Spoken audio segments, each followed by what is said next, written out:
Hey guys, Gamer here, more Kingdom Death. We are on Lantern Year 6 of our Not Home settlement. We annihilated a level 1 Screaming Antelope last year, and so we're getting cocky. We're going to face that level 2 Screaming Antelope this year. I have faith, as long as the hunt doesn't knock too much armor or survival off, I think we'll be able to take it no problem. This is where it starts getting complicated though, because that hunt phase is longer and we have to face that overwhelming darkness. So we're just going to have to see what happens. I think we got enough armor and enough good people that I think we're going to be okay. But as we've seen, anything could happen in Kingdom Death. So let me show you guys real quick who I'm sending out, and then we'll start the hunt phase. All right. This is a familiar face. 3, Wise Fool of the Antelope. We're sending her out again, trying to get that axe proficiency built up as quickly as possible. And she just seems like the best one to send out, so we're sending her out again. This time, though, as you can see, we're sending her out with a counterweighted axe, and we got that scrap dagger to finish that little puzzle piece affinity so that we can get that perfect hit wound.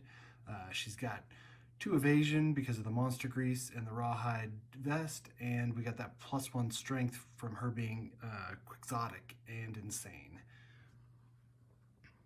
Next we're sending out, as usual, again 13, again trying to get that spear proficiency up. She's doing a great job, so we're just going to keep doing it. We got that at +1 dodge per round, which has just been super helpful. So she's going out with her usual the King Spear, Monster Grease, Rawhide armor set. I gave her a stone nose to give her 1 extra survival just to get out there, so that should help. We're sending out a fairly new fighter or survivor, 9. She's that 6 movement, +1 strength, +1 evasion. We're sending her out with Rawhide armor set. We got a stone nose to bump that survival up just 1 more, and we're actually giving her the butcher cleaver, so she should be able to do pretty well, I think. And then lastly, we're sending out 17, complete new survivor. This is that really good one, +1 accuracy, +1 strength, +1 evasion. I'm going to try to get them built up, and I'll probably send the other +1 evasion, +1 strength, +1 accuracy, sorry, survivor out too. And we're sending her out with catgut bow, clawhead arrow, cat eye circlet, so she should be in really good shape. I might actually add the sword, the bone sword, to her as well, just to give her a melee just in case. But the females are taking over. They've been the strongest characters, so we're sending all females out this time around. We'll see what happens. All right, so got the hunt board set up. Let's mix up the hunt events for the Screaming Antelope, and we'll set them out. As you can see, the Screaming Antelope is pretty far back, and we've got that overwhelming darkness in our way again. So we're going to see, this is the first time the Not Home settlement has faced this overwhelming darkness, and it's kind of a mystery what the overwhelming darkness is. I guess the way I kind of picture it in my mind is that the survivors are going out, they're hunting, and they have to go further and further out for these more powerful and more resource intensive battles, these hunts. So they're tracking longer, and they reach this darkness, and the tracks extend into this darkness, and they decide to continue. And just like everything Kingdom Death, crazy stuff happens inside of it, and we'll find out if they can emerge and continue on the hunt, or if they fail to the overwhelming darkness. So with that, let's get started. 3 is going to be our first event revealer, so that's that. Grazing Field. Acanthus leaves sprout from crevices in the stone ground. The survivors spend time gathering and eating small leaves. Each survivor may heal one hit location of their choice, restoring all injury levels and armor points. If any survivor has a sickle, they gain one fresh acanthus strange resource. Well, this would have been nice about here instead of here, but oh well. We got to roll a random hunt event though, unfortunately, so let's do that.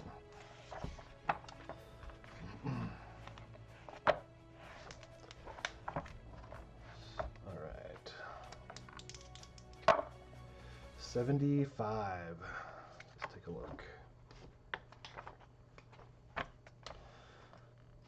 75. Oh no. You know it's bad when the title of the event is Oops. Stumbling through the darkness, the event revealer crashes into the ground, crushing their lantern beneath them. The living light inside the lantern becomes agitated by the survivor's clumsiness and burns a piece of gear. The event revealer archives one gear of their choice from their gear grid. Okay, that sucks. Okay, back. Sorry about that. So, 3 has to lose a piece of gear. So we don't want to lose the scrap dagger because that finishes the affinity for the counterweighted axe. And it's pretty expensive too. So it's either going to be the dried acanthus or the monster grease. Man, it's kind of a toss-up because we're probably going to gather more acanthus and get more dried acanthus, but we only have 1 at this point. Monster grease. I think we've got a few organs back in town. We're going to lose +1 evasion though, but I think that's what we're going to have to do. So monster grease is gone. +1 evasion gone. Back in its home. And I think that's the end. Let's look through here. The event revealer archives 1 gear of their choice from their gear grid. Okay, that's it. Bummer. All right.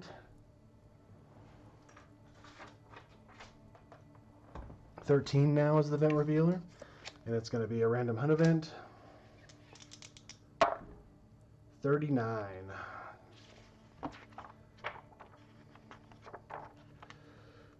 38. 39. Heavy mist. A heavy mist envelops the survivors, obscuring their lantern light. Roll 1d10. If the result is even, okay, let's just do that real quick. 6. It is even. If the result is even, the survivors stumble in the right direction. Whew. If the result is odd, they get turned around. Roll again on the hunt event table before moving on to the hunt event board. If the showdown begins in the next space on the hunt board, the monster ambushes the survivors. So it doesn't. We roll a 6, so we stumbled in the right direction. So it sounds like we came upon this mist, and it's really heavy. And as we're tracking this antelope on our hunt, we lose track of it, and just by pure chance, we're able to stumble back onto its path. So, whew, that's good. Oh no, hold on. So 13 is, has indecision. Let's look at that real quick.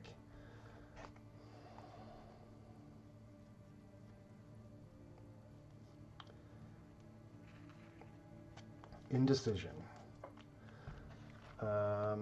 So past decisions haunt you ceaselessly. You are crippled by indecision, and even the most trivial choices grip you with terror. If you are the event revealer of a hunt event that call on you to make a roll twice and use the lower result. So, so I don't know if this would qualify. So you're rolling just a d10, and it's even or odd, not higher or lower. So I don't think indecision would come into effect. So yeah, I think I'm going to just keep that 6 and go from there. So okay, all right, that is done. 9 is going to reveal this. Teething. The survivors find a trail of large rotting teeth littering the ground. Each survivor may scavenge. Roll 1d10 on the table. Yes, definitely. So 3 is going to search. She gets a 3. You find nothing. So 13 is now going to search. 9. An intact tooth. Gain 1 large flat tooth screaming antelope resource. Perfect. I've had this one before, so I kind of knew what was going to happen. So 1 large flat tooth for 13. Okay, 9 is going to go now. 8. Another large flat tooth. I don't remember how many are in there. I think only 2. Yeah, let's just look real quick. I think that's fair. Okay, so there's no more large flat teeth. So no matter what, we're not going to gain that because there's no more in the deck. So I think we're going to have 17 not scavenge. So we'll just do it. We'll just do that. So if no one scavenges, roll random hunt event. So a couple scavenged, so we're good. All right. Good. We already have 2 resources. That's great. So now 17 is the revealer, and we got a random event.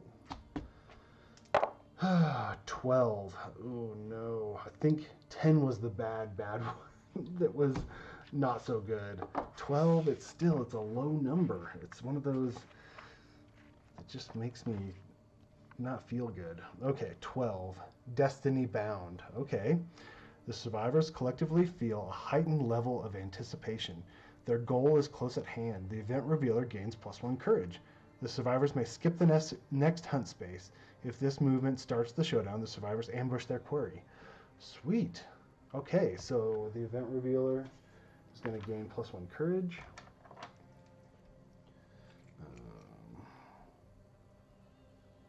Great. That's good. And then we skip the next hunt, so we go right into, or skip the next hunt phase, so we go right into Overwhelming Darkness. So let's go there real quick.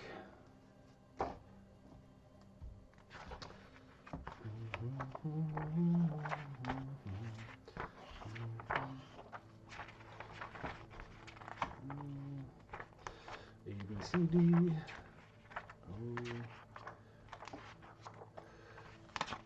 Close. Overwhelming Darkness.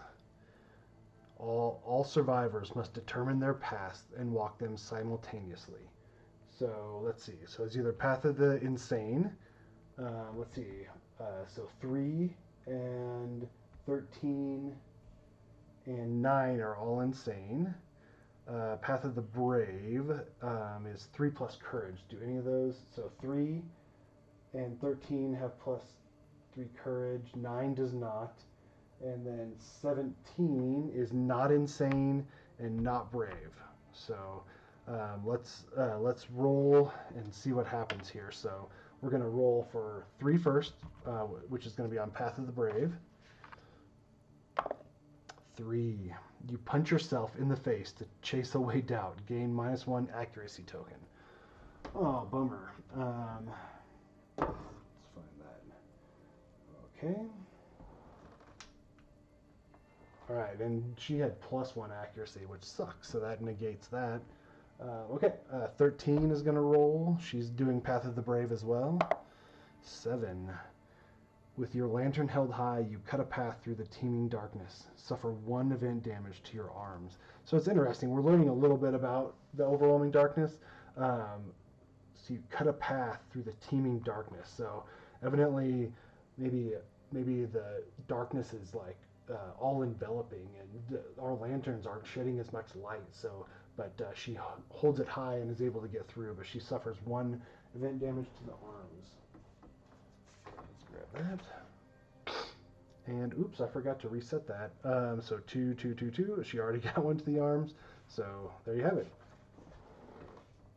So yeah, I knew that was going to happen. So so 9 is insane and not brave. So she's going to do Path of the Insane. 8. A huge eye stares at you from the darkness. It scares you sane. Set your insanity to 1 and gain post-traumatic stress disorder. Oh, I think that's skip the next hunt. Oh, hopefully it's not lose all your survival. Okay, the last hunt was harrowing. All you can do is cower and relive the trauma. Only time can heal your wounds. Next settlement phase, do not contribute or participate in any endeavors. Skip the next hunt to recover. Bummer, so we're not going to get that endeavor from her. So let's mark, skip the next hunt. And let's remember, let's just bring out 3 endeavors.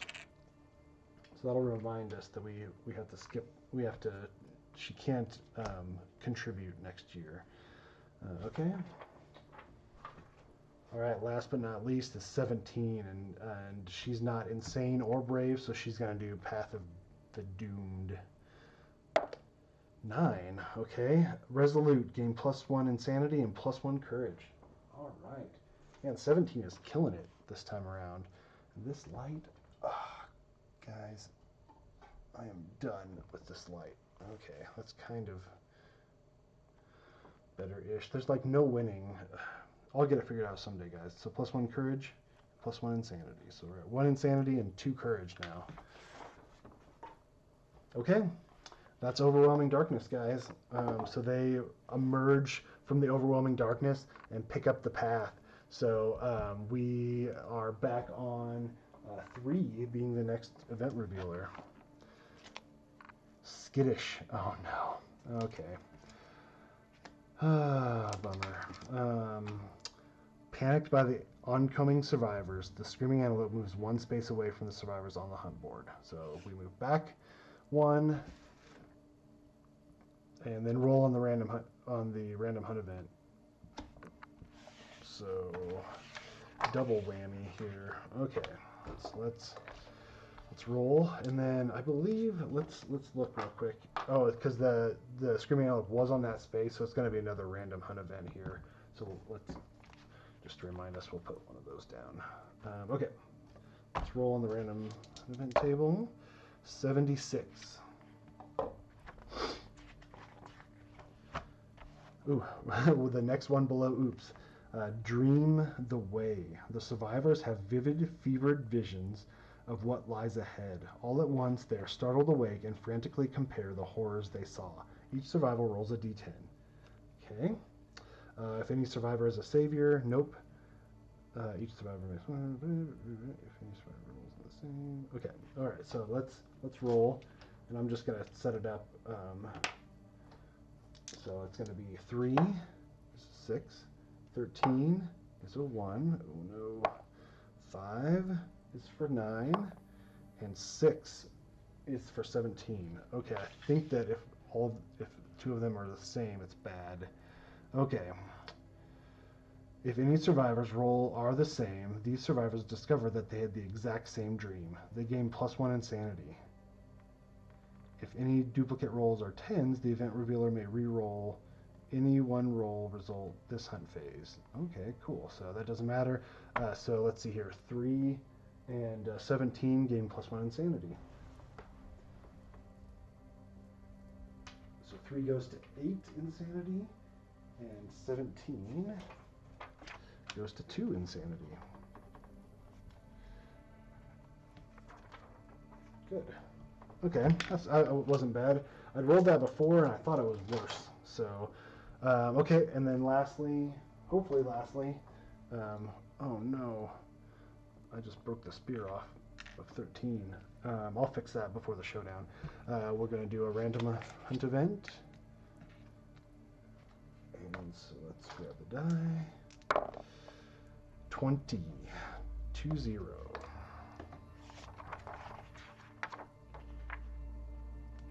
Dry lands. As the survivors press forward, the air turns dry and the ground cracks.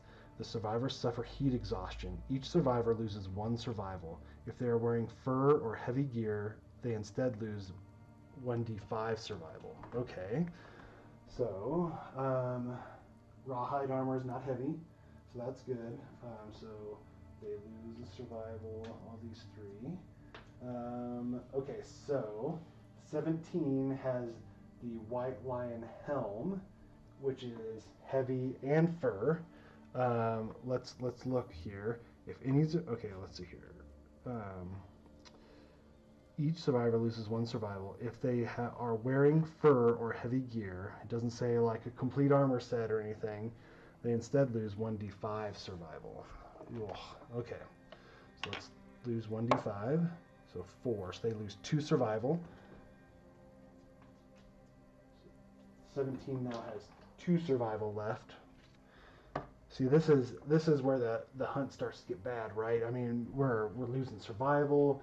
Like sometimes you like gain a bunch of insanity, which bumps you way back up. Sometimes you get wounds. You know, we gained 1 wound for 13, so it might be bad. But okay, so I think survivor has a pickaxe. The survivors break open an interesting looking vein in the cracked ground, gain 1 iron strain resource. So maybe we should grab a pickaxe next time. But okay, well that's it. We're now entering the Screaming Antelope's space, so it's time to start the showdown. I'll get it set up. I'm gonna fix 13's speeder, and then we'll be right back. And terrain, forgot it again. So we got the bug patch and the 6 fresh acanthus. So let's see what else we can get here.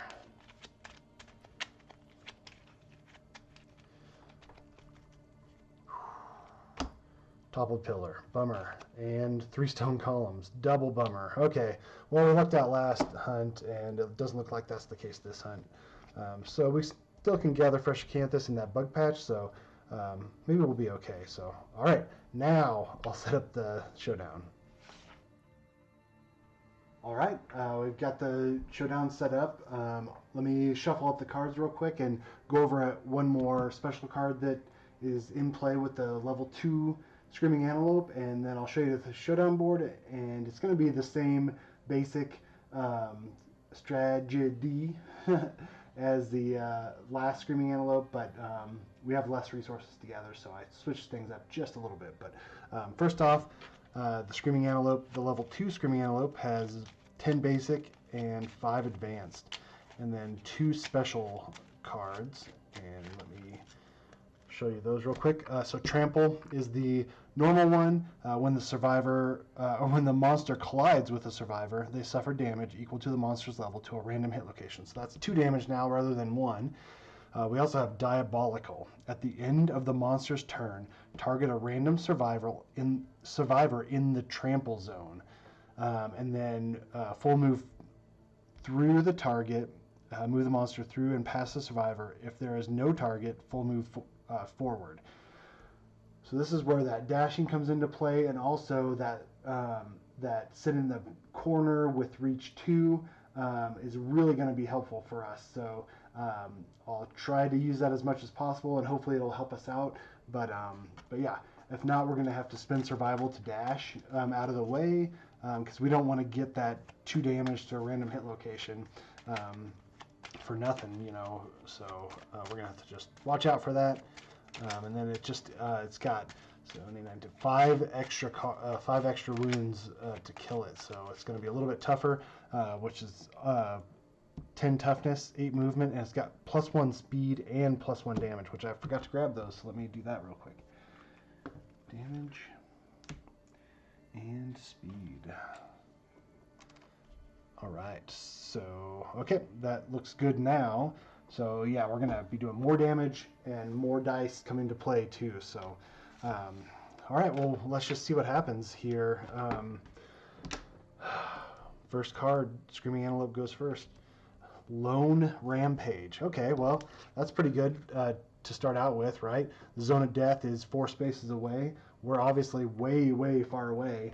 Oh, I forgot to go over the board, but we'll just get into it. Let's see here. The monster unleashes an awful wail to signal its terrifying rampage. All non-death survivors suffer 1 brain damage. Okay, so that's not in this zone of death. That's just 1 brain damage right off the bat. So let's take care of that real quick. So 3 goes down to 7. Insanity. 13 is going to go down to 9 insanity.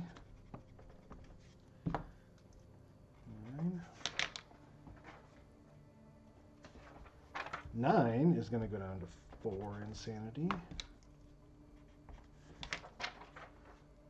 And 17, good thing that he gained a little bit of insanity on the hunt, so he goes down to 1. Okay, let's continue reading. Zone of death. So none of our survivors are in the zone of death. All knockdown survivors within the zone of death suffer 1 damage to a monster per monster level to every hit location. Ooh. All standing survivors within the zone of death suffer 1 damage per monster level, bash, and knockback 7. Holy cow. So the Screaming Antelope goes absolutely crazy and just starts kicking and bucking and just goes nuts. But luckily nobody's around, and so it's our turn now. And that changes things a little bit, right? I mean, we had hoped that the Screaming Antelope would have no target, would turn, go over here, and that we could gather all these resources. But we can't right now. If we move up here, we're definitely within 6. And actually it's 8 movement now, so let's see, if it was here, 1, 2, 3, 4, 5, 6, 7, 8. So it would be within range anyways. So we can't really do the same thing we did with a level 1 Screaming Antelope, which I forgot about, right? So forgot about that extra movement. So I guess all that's out the window. What we can do, so we're going to send, and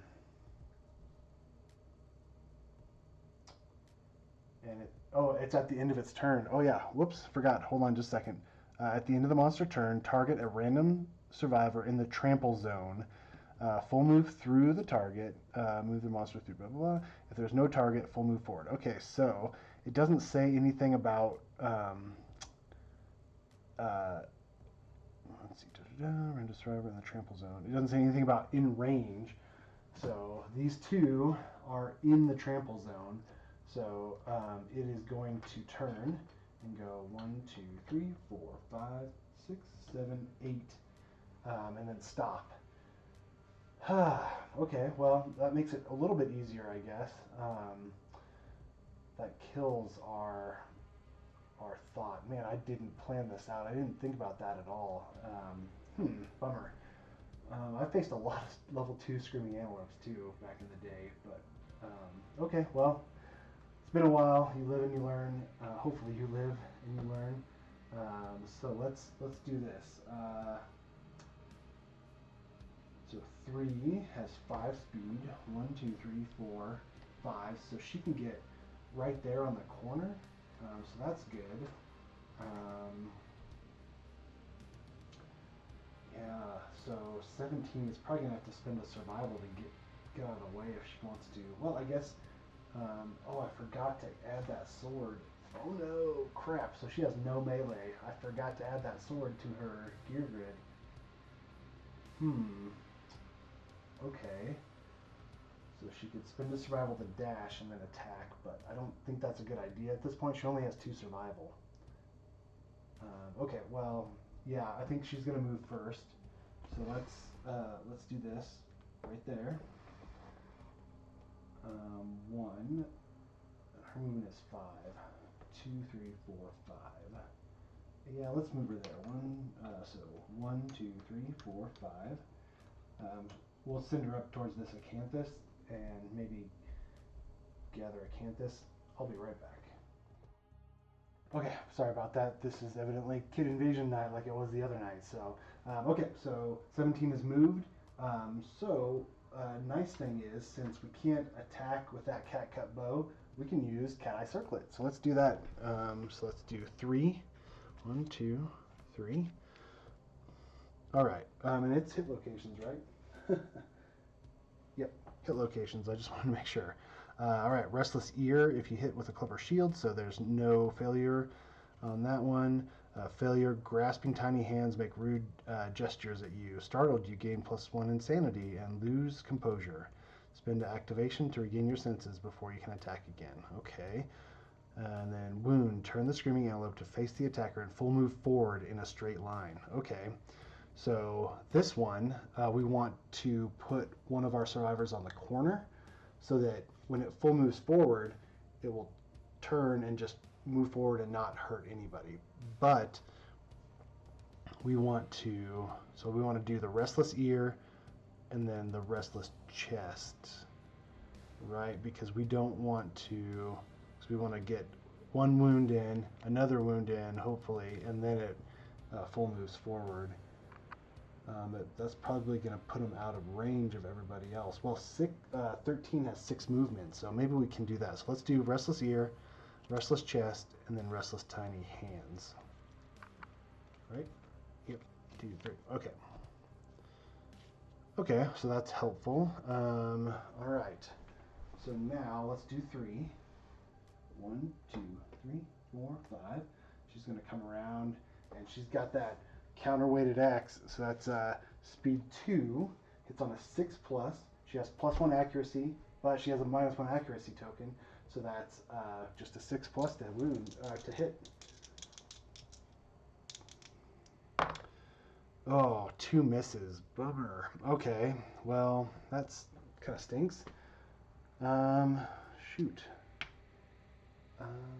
Okay, the axe specialization, let's just look at that real quick. When attacking with an axe, if you wound attempt fails. Okay, well, that doesn't help us. Okay, so that's the end of 3's turn. There's nothing else for it. 13 now. We're just going to scooch her up here. And then what we can do is we can have her hit if she wounds. Oh, I see if they're going to go that way or this way. I was hoping that we could make him go that way. Oh, we can, I guess. Let's go 1, 2, 3, 4. So then if we wound, we can make the Screaming Antelope run forward. So it's going to be that way or that way, and we can pick. We can make the Screaming Antelope run that way, and then 9 can get in there and hopefully get some hits in. So let's do that. Okay. King Spear, speed 2, hits on a 6+. She has -1 accuracy.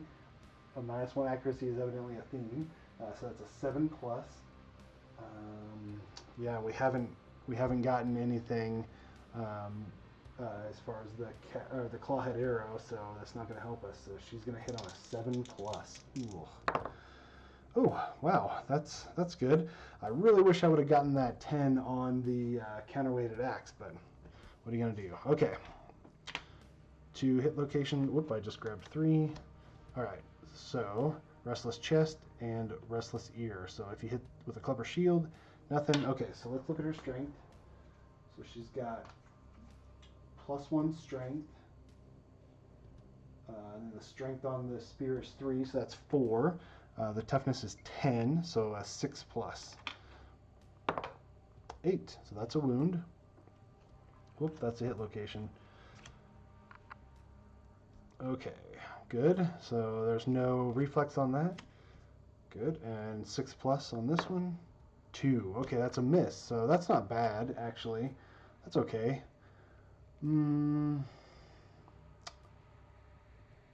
Okay, so nothing happens. That's the end. So now all we have left is 9. So she has the Butcher Cleaver. So we don't have anything with reach. She has Bone Darts. So see, I don't want to get her here or here or here or here because that Screaming Antelope's gonna freak out. I mean, I guess it wouldn't technically. And she's got rawhide armor set. Yeah, I mean, I guess we could. Or should we go for the bug patch? 1, 2, 3, 4, 5, 6. 4. Okay, she could get there next turn. Or she could dash up there and get it. I kind of take her out of the battle, but we really want to grab as much resources as we can. Let's do it. Okay, let's see if we use that survival. 5.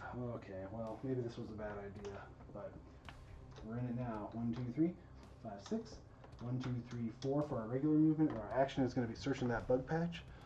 So let's do it. 5. 4+. 1 random vermin resource. Archive the terrain. Okay. Good, that's what we wanted anyways. hopefully we draw that one that's a hide again.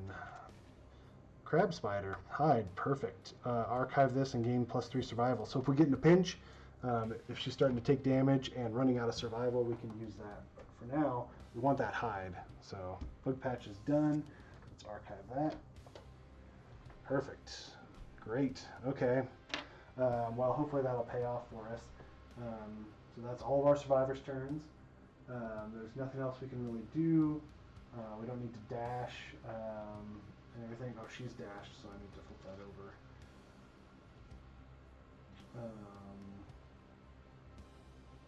Okay, but it's at the end of the survivor's turn, so she actually gets that dash back. Okay. All right. Yeah, there's nothing else we can do, so I guess it's Screaming Antelope's turn.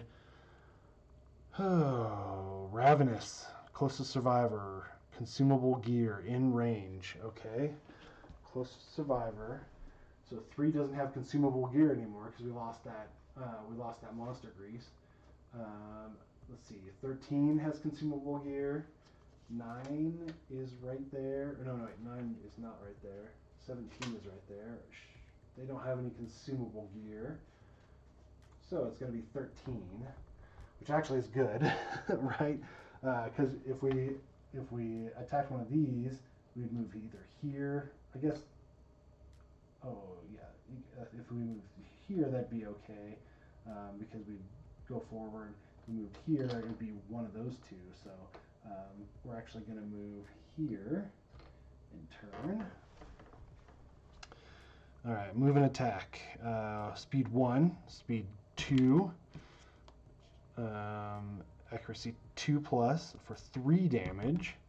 After damage, the Screaming Antelope consumes 1 gear in the target's gear grid. Okay, so we do not want hits on this. So 13 has +2 evasion, +3 evasion.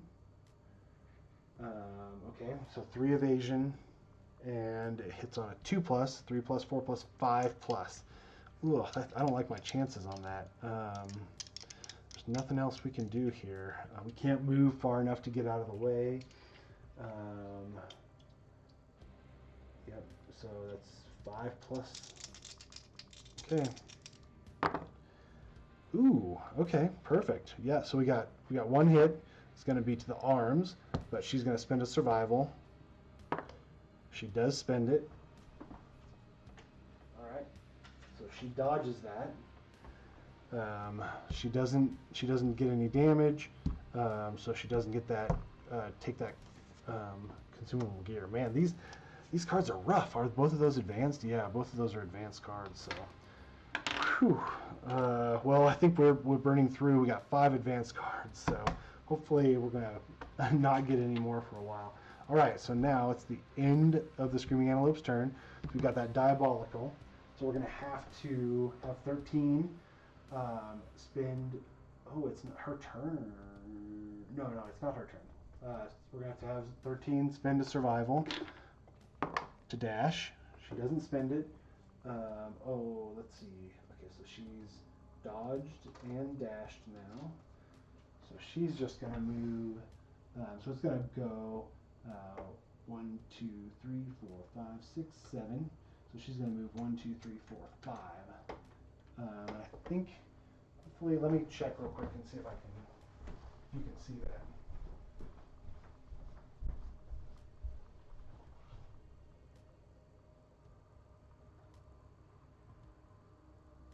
Okay.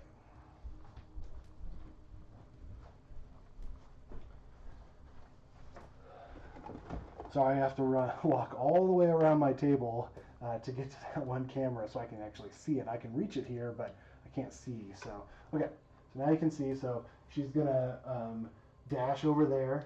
The Screaming Antelope is going to run forward and end its turn on the edge of the board. So now it is our turn. We can have 13 kind of take the attacks again. We can kind of try to gather some resources. That might be a good idea. 1, 2, 3, 4, 5, 6. Okay. 1, 2, 3, 4, 5, 6. All right. So 9 is going to try to search that fresh acanthus. 9. All right, fresh acanthus. That's a strange resource, right? Yeah. Fresh acanthus. Perfect. Okay, so 9's our hunter-gatherer this hunt. Okay, so that's 9's turn. 17. 1, 2, 3, 4, 5, 6. So she's out of range for that catgut bow. Man, I really wish that she was one closer. That sucks. Because we want to get that -1 evasion, because that's going to help us. But I guess we can save it. Let's just save it. So she's going to move 5. She can move 5. She's just going to move there. Search that fresh acanthus. 2. Bummer. Suffer 1 arm injury. Ugh. So, oh, and I forgot to do her armor. Man, I'm not prepared for this. But light to the arms. 2. Let's see. Okay, I've got all the other armor correct, so this won't happen again. Sorry about that. Okay. So 2, archive this terrain. So that goes away. All right, and then 3, our wise fool of the antelope. She's gonna do the same. She's gonna come up here. She's gonna search. I don't know if it matters. Let's do this one. We'll search that one. 6. Find something tasty. Consume it. If you do, gain +1 survival. Okay, good. Yes. So 3 gets a survival. Archiving that terrain. And so that's 3 of their turns. Oh, 1, 2, 3. All right, 13's turn. She's going to attack, right? She's going to get in there. So we're going to do speed 2. Oh, man, but she's our bad accuracy person. So she's going to hit on a 7+.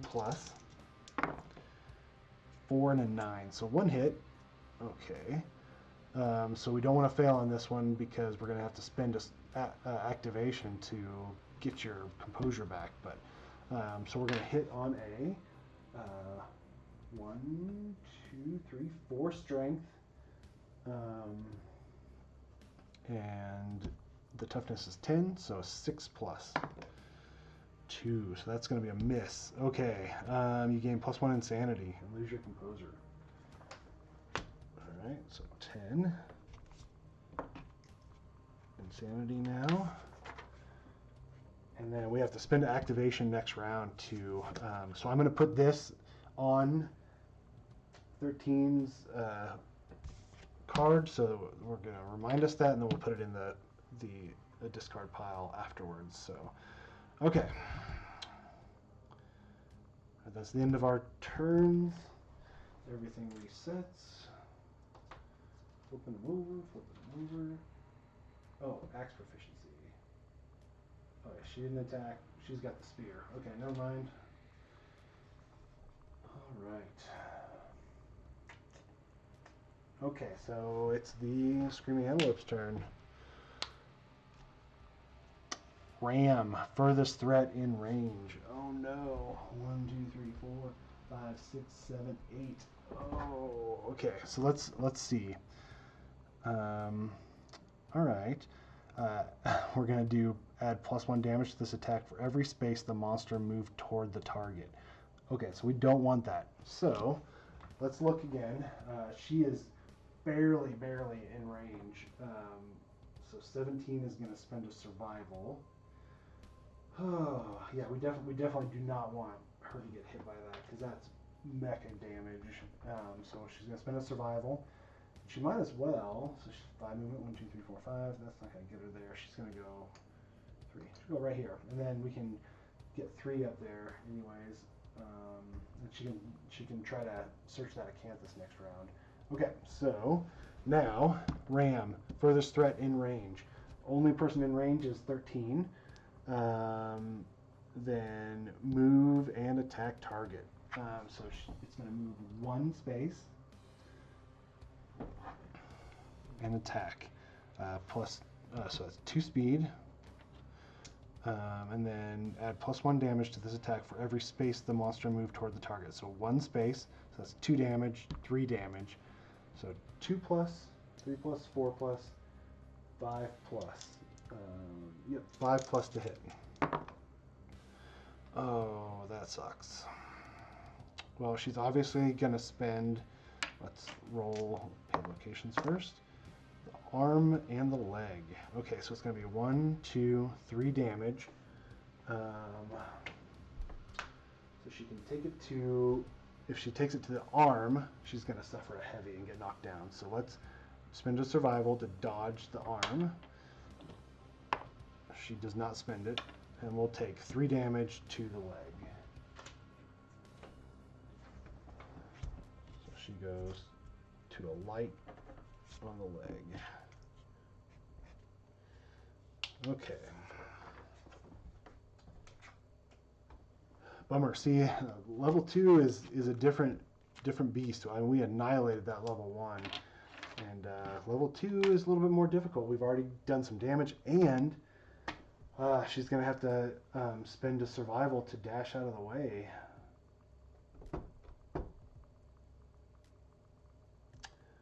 Yeah, and the Screaming Antelope's gonna be in that corner still, which stinks. Yeah, she's gonna dash, so let's spend a survival. We're gonna spend it. She's down to 1 survival already. Ooh, man, it's been just a couple rounds. Okay, so she's gonna dash. Her speed is 6. 1, 2, 3, 4, 5, 6. So she's gonna come over here. It's gonna diabolical. So it's gonna run forward, but she's dashing out of the way, right? So it's gonna run forward. Yep. So it comes here. It picks her, and then full move towards move through the target. So it's gonna run forward. She's gonna dash out of the way. And then she's good. 1, 2, 3, 4, 5, 6. Okay. All right, our turn. And we didn't want to keep her next to the Screaming Antelope because she's got to spend that activation again to get her weapon, to get her head back in. So she's going to go ahead and do that. So let's do 13 first. So she's going to spend that activation to get her brain back in order, and then she is going to move. So let's see, 1, 2, 3, 4, 5, 6, 7, 8. So if she comes over here, 1, 2, 3, 4, 5, 6. Come this way. Let's do that. 1, 2, 3, 4, 5, 6. Okay. So that's 13's turn. And then 1, 2, 3, 4, 5, 6. Okay, so 1, 2, 3, 4, 5, 6. So she can get here. So we'll have 9 come over here. 1, 2, 3. She'll search that acanthus. 6. Gain +1 survival. Great. We actually want that right now. So that's not bad. I really want that fresh acanthus, but gaining some survival is nice too. So okay, 9's turn. 13 is done. Who do we want? Do we want 3 or do we want 17 to search that acanthus? 17 can cat eye circle it, so let's have 3. Let's have 3 do it. So 3 is going to search the fresh acanthus. 2. Oh no. So she gets a 1 arm injury. So her armor goes down to 1. Bummer. Okay, and archive the terrain. Not what we needed. Okay, so she can move now. So 1, 2, 3, 4, 6, 7, 8. So let's just pull back, right? I mean, we can do that. Speed is 5. 1, 2, 3, 4, 5. Let's just move back. So then 17 is going to do the same thing. 1, 2, 3, 4, 5. And then actually 1, 2, 3, 4, 5. And 1, 2, 3, 4, 5. Hold on. Let's bring it back here for just a second. So what happens if the Screaming Antelope doesn't have a target? It grazes. Okay, so let's look at graze real quick. The monster full moves to the closest acanthus plant and ends its turn. If the monster is on an adjacent 2 an acanthus plant, archive the terrain, heal 1 wound. Okay, so it's going to move towards this one acanthus plant. So it's going to go 1, 2, 3, 4, 5, 6, 7, 8. I mean, I guess it could go 1, 2, 3, 4, 5, 6, 7, 8. So it would be over here.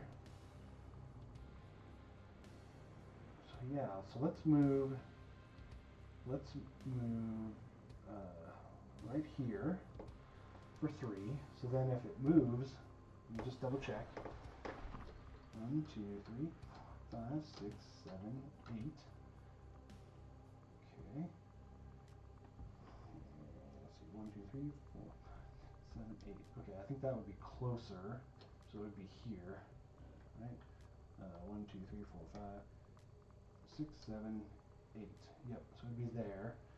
And so let's move it here, because that'd be closer to the acanthus. And then she'll be within range to attack. She'll be within range for that catgut bow. And so let's do that. So let's move it back here. And then, yeah, so let's move them there. We're gonna leave 17 right there. She's gonna cat eye circle it. 3 is gonna move right there after searching the fresh acanthus. So let's cat eye circle it. 1, 2, 3. Delicate inverted knee. So that's a club or a shield. Restless shank. If we wound, roll a d10 for each survivor currently in the monster's blind spot. So stay out of the blind spot. And then that would be resolved. Wound. Your blow clips the screaming antelope's shoulder and it jumps back. Turn the face of the attacker, then without turning, move the monster 1 step base directly away from the attacker. Okay, so next turn, we're probably going to have 17 do 1 hit with the clawhead arrow. So that would be, so we could do the restless shank, and then so nobody's in the blind spot. Then 3 would attack and hopefully hit twice. So that would be 1 nothing and 1 jump back. Yeah, I think that'd be okay. So let's do it that way. Yep, let's do it this way, just in case. So, okay, perfect. All right, so that's all of our turns. Flip everything back over. All right, Screaming Antelope's turn. Let's hope it's if there's no survivors in range, we want to graze. Closest survivor, in field of view. Okay. Not in range, just in field of view. So we move and attack. So 8. So 1, 2, 3, 4, 5, 6, 7, 8. Oh no, I miscalculated. That is bad. Oh, bummer. That was a complete miscalculation. Well, it's too late now. So 3's gonna get it.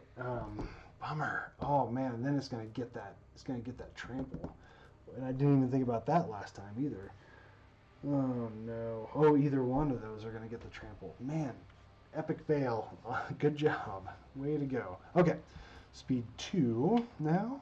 Because of that, it's on a 2+, 3+, 4+. Because we lost that +1 evasion. Bummer. Okay, 4+.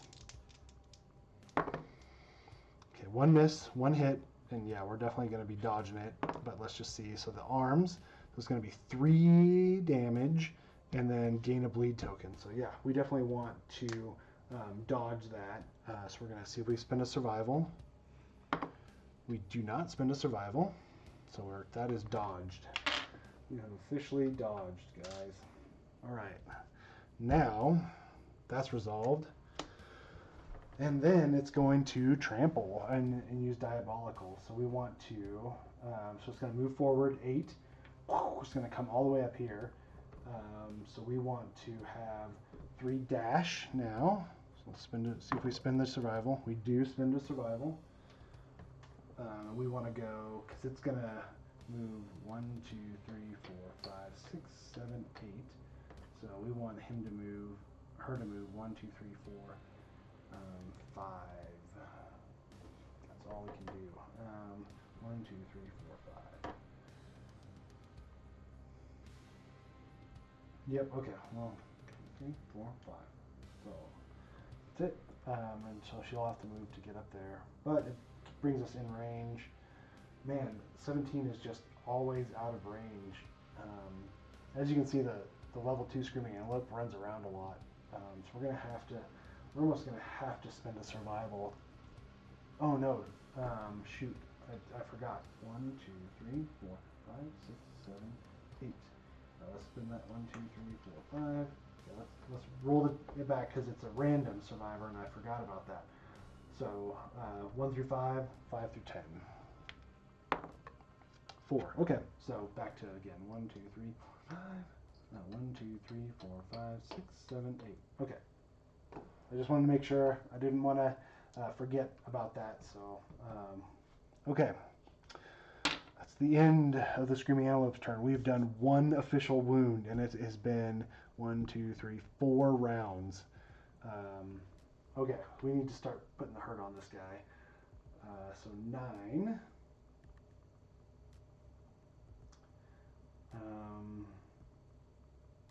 So what were our hit locations, right? We were hoping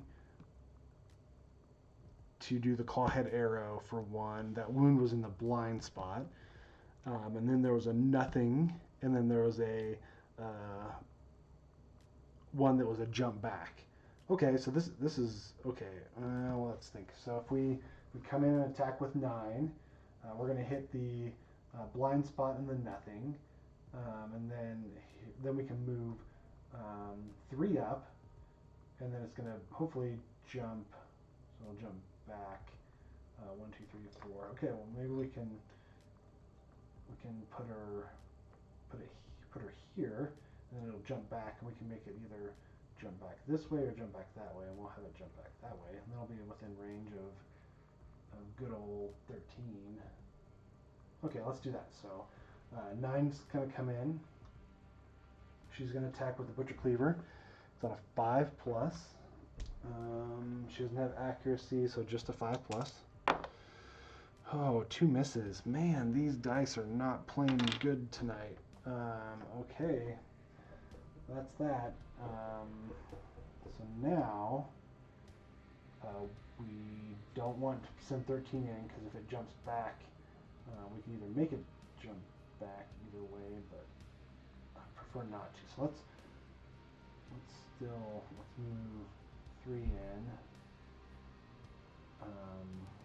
Actually, yeah, let's do it that way because 13 is going to come in, but she has a horrible accuracy. Screw it. Let's just do it. Whatever. So speed 2 with 13 hits on a 7+. 2 misses. Oh man. Oh bummer. Okay. So now we're going to send 3 in. We're going to get the blind spot and the nothing, so we're still safe. Okay, but hold on. Okay, so then it's going to be the Antelope's turn next. So it's going to attack one of them. So it's either going to move here, it's going to attack this one, or it's going to move here. And if we do that, then we have 2 people in that trample. So there's a possibility of either one. So we want to be able to game this just a little bit, but I don't know of a good way to do that. So 9 has survival and 3 has survival. So we don't want 13 to be attacked next round because she only has 1 survival left. So let's do this. Let's move 3 in here.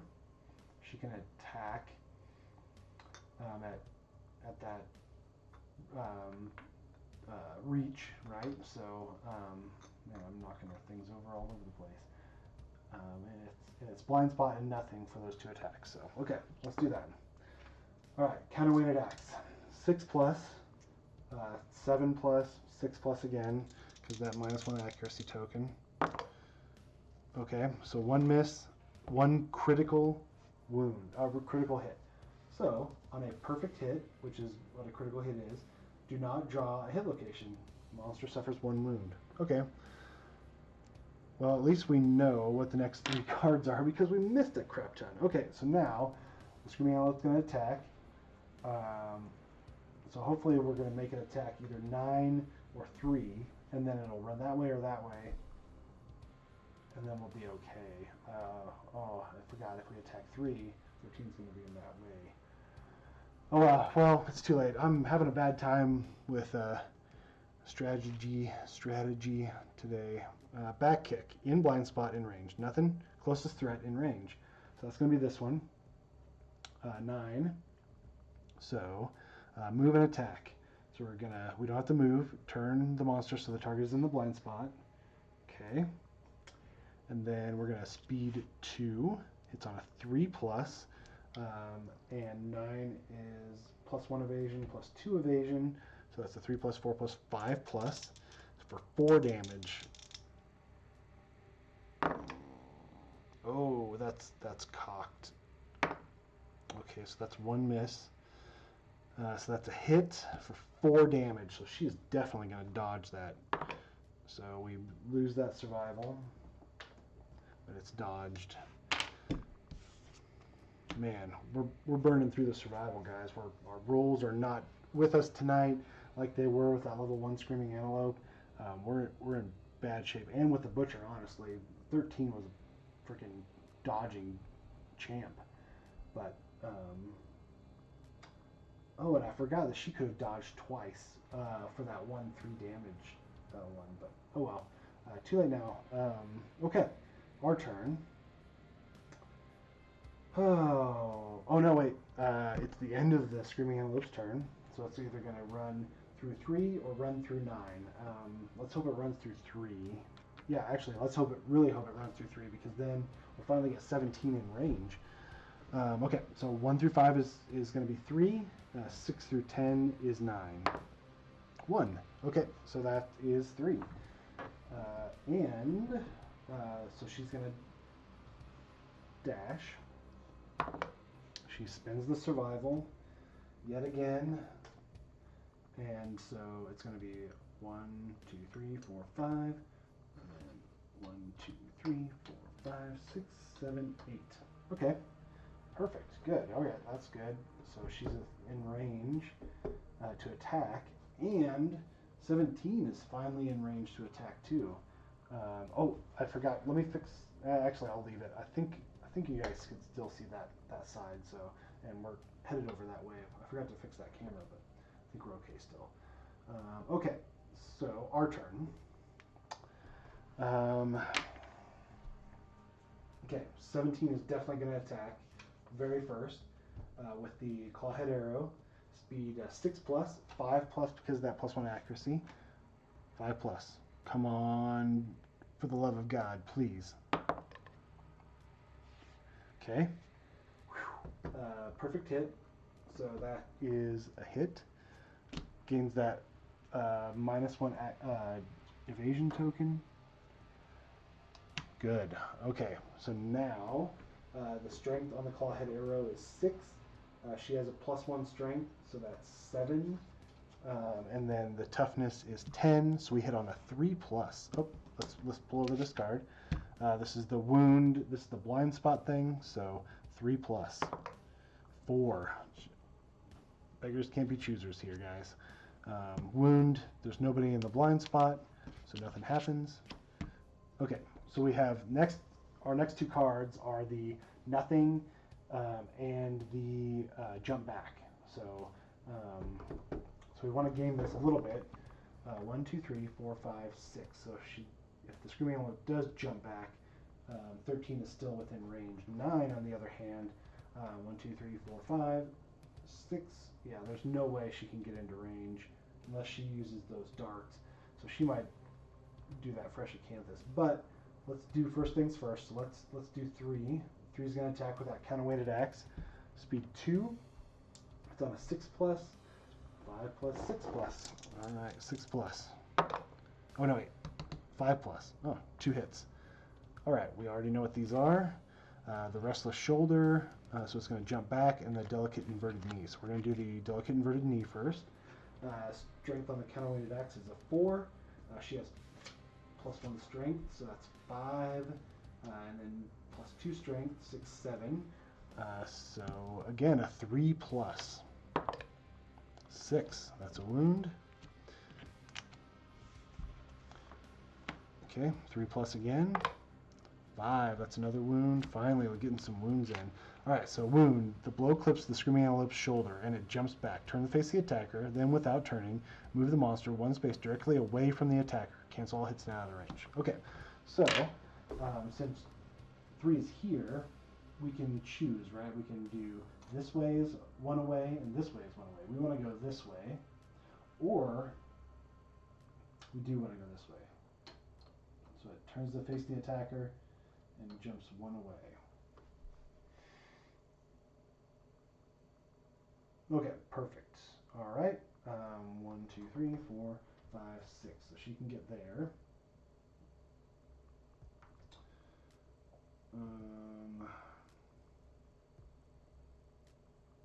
Man, I'm worried about 17 though. Maybe 1, 2, 3, 4, 5, 6. Maybe we'll go here. Yep, I think so. Yep, so let's do that. 13 is going to come up 1, 2, 3, 4. Let's just do right here. And then, man, I don't know. I'm worried about that run forward, and we've burned through the cards we know. Okay, well, let's just go for it. She'll probably miss anyways with the way I'm rolling. 7+ to hit. 1 hit. Whew. Okay, the restless back, and it's clubber shield, so there's nothing to it. All right. So again, King Spear's 3. She's got +1 strength, so that's 4. Toughness is 10, so hits on a 6+. Oh, 5+. Oh no, sorry, 6+. The evasion is for the attack. But, okay, that's wound. Nothing happens. All right, finally getting those wounds in, guys. We need it. Okay, so now I feel safe with 9, because she could technically have moved up and used her darts, but we're doing some wounds. I'm feeling okay, so she's gonna search that fresh acanthus, and then she can move up. 5, so she gains +1 survival. Archive, and then she's gonna go 1, 2, 3, 4, 5. Okay, wait, hold on. Before we get too crazy, so if it moves up here to attack 3, we don't want that, because then it will trample through both of them. If it moves here, it will trample through both of them. So let's do 5, 6. So there, and then 1, 2, 3, 4. Well, we'll just have to see.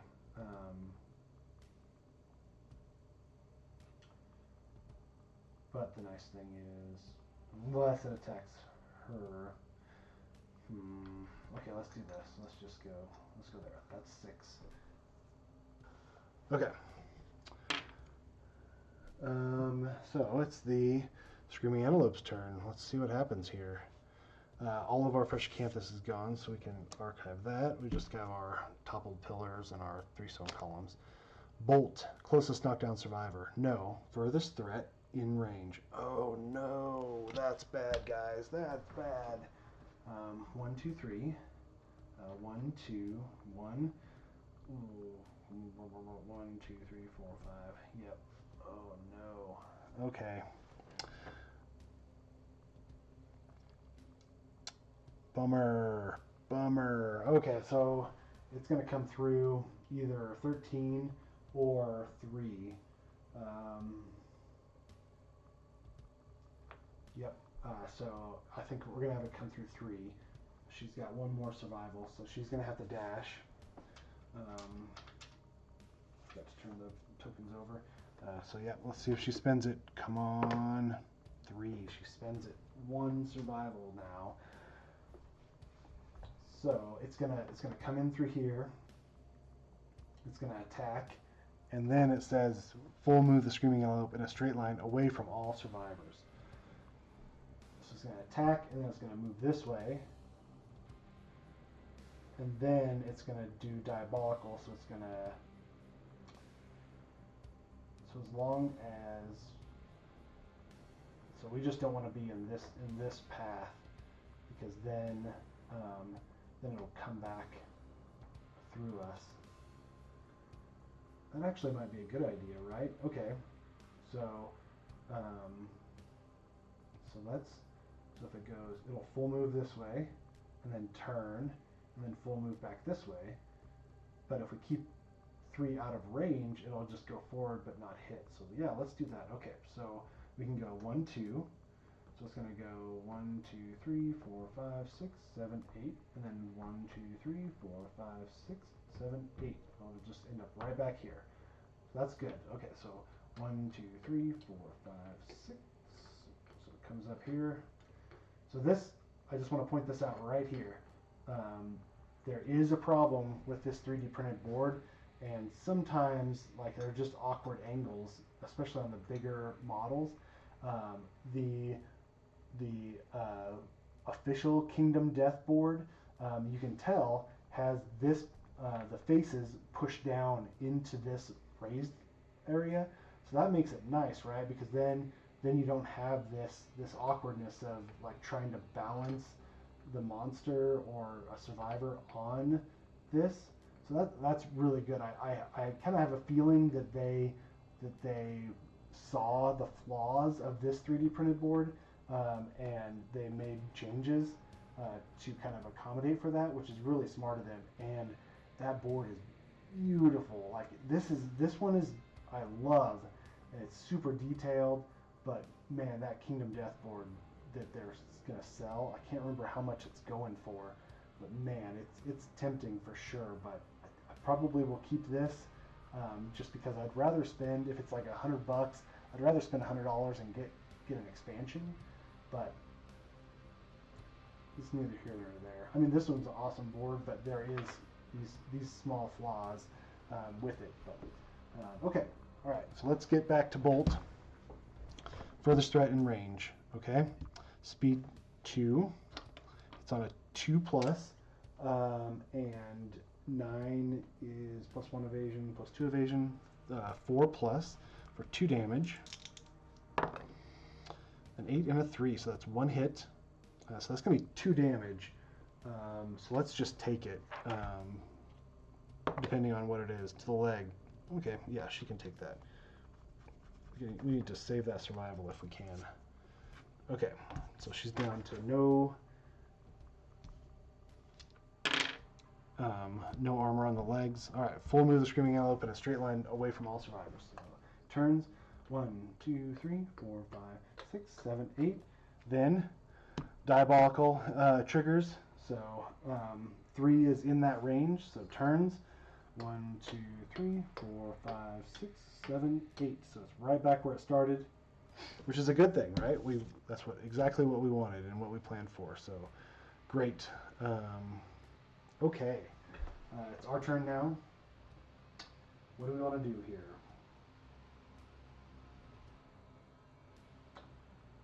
So I think 9. Okay, man, we want to get those hits in, but I'm a little worried about the hit locations. Let's cat eye circle it. Let's do that. I think that's going to be a smart move. So 3 hits. Oh, the trap. Whew. Okay. So what is the trap exactly? The Screaming Antelope panics. Its undermouth unleashes an inhuman wail. It bucks wildly and leaps into the air. The attacker is doomed. All survivors adjacent to the monster suffer 2 brain damage per monster level. Knockback 5 and are knocked down. The monster lands on its belly and begins to slide on its teeth. Turn the monster directly away from the attacker and full move forward in a straight line. Okay, so let's think about this. So what are the other ones? Giant tongue, -2 toughness, and the palate. Failure, the giant maw stabs shut. If you are adjacent to the monster, you must spend 1 survival to react quickly or suffer 3 damage to the armor location. Okay, so as long as we don't if we don't trigger this with 9, we should be okay. All right, so let's think about it.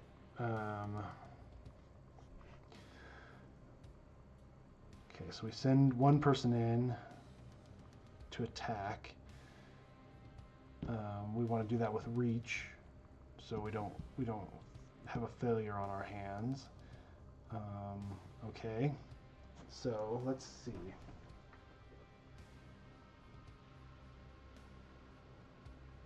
So let's do this. So what if we move 13 to here and attack, and then have 9 attack and pull the trap?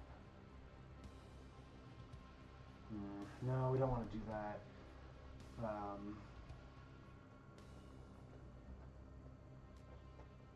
Because 13 is not very accurate. Okay, so her turn will be done after this cat eye circlet. So she can kind of move in whatever direction it's going to run. Okay, let me think this through.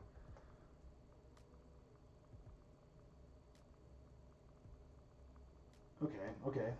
So we can have 9 go to the blind spot, make the 2 attacks, hopefully hit. Nothing. Oh no, wait. We don't want the reach thing to happen though. Okay. 1, 2, 3, 4, 5, 6. She can get there. Or 1, 2, 3, 4, 5, 6. That's 2 attacks.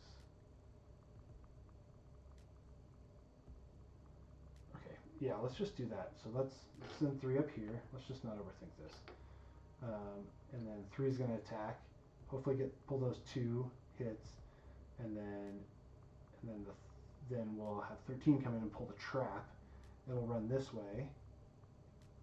Yep. Okay. All right. So let's move. So it's the 17 can now move. It's going to be 1, 2, 3, 4, 5. Okay. Now, so that's 17's turn. Can I circle it and moved? Let's put these back. So let's do the giant tongue and the palate, and then wailing slides on the bottom. Okay. So 3 is now going to attack. Speed 2 hits on a 6+, 5+, 4+. Oh no, wait. And -1 accuracy, so 5+. 7 and a 1, so that's 1 hit. Bummer. Okay, -2 toughness to this location. I think it was just anything but a 1 at this point. Whoa, it doesn't count. 9, so that's going to hit. That's 1.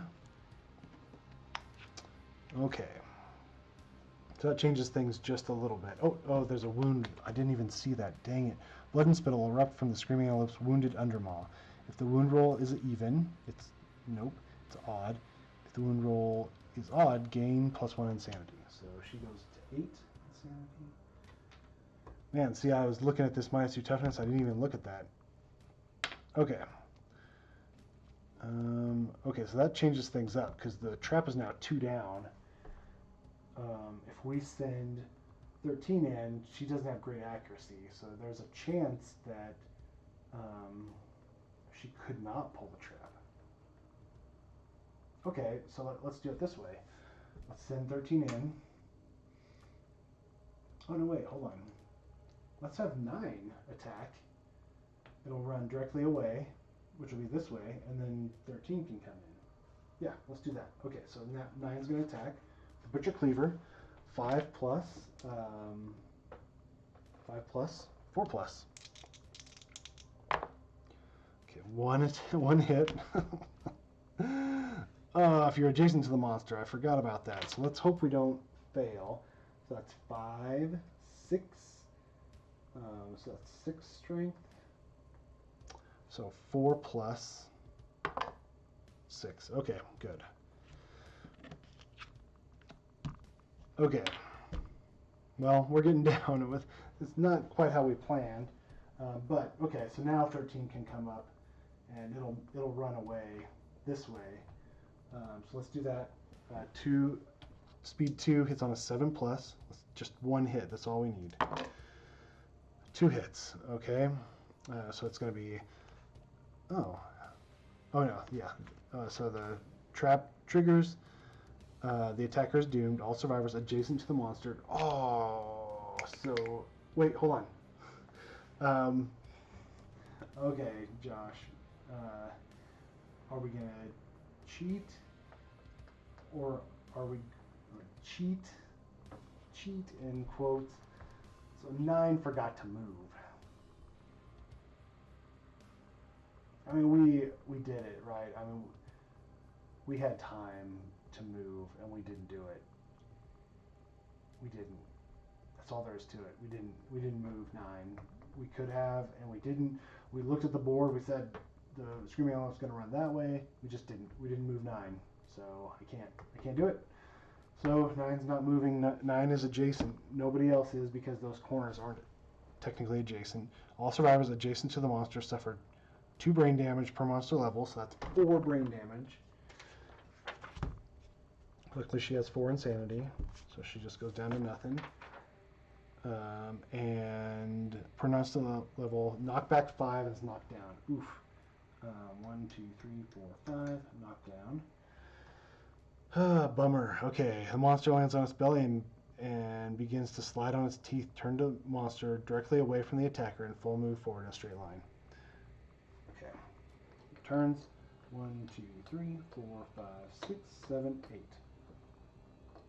8. Okay, well, oh man, I'm not having a good day as far as thinking things through. All right, how far away are we? 1, 2, 3, 4, 5, 6, 7, 8 wounds away. So we're about halfway. Oh no, we're not halfway. Halfway-ish. All right. Well, let's shuffle this hit location. I think my camera shut off, so let's shuffle this hit location real quick. And then there might be a long pause because I'm probably out of space, I'm guessing. So not a long pause for you guys, but a long pause for me. Okay. That's done. That's done. Okay. I'll be right back. All right. Back again. Sorry about that. I need to figure that out. Okay, so while sitting waiting, I've realized that 17 is in a bad place. 17 is the only one in range, and she has like very little armor. So, and we're within range. Everybody else is either knocked down or way out of range. So, we might have to have that last survival be spent and get her out of the way. But let's draw an AI card and let's see what happens.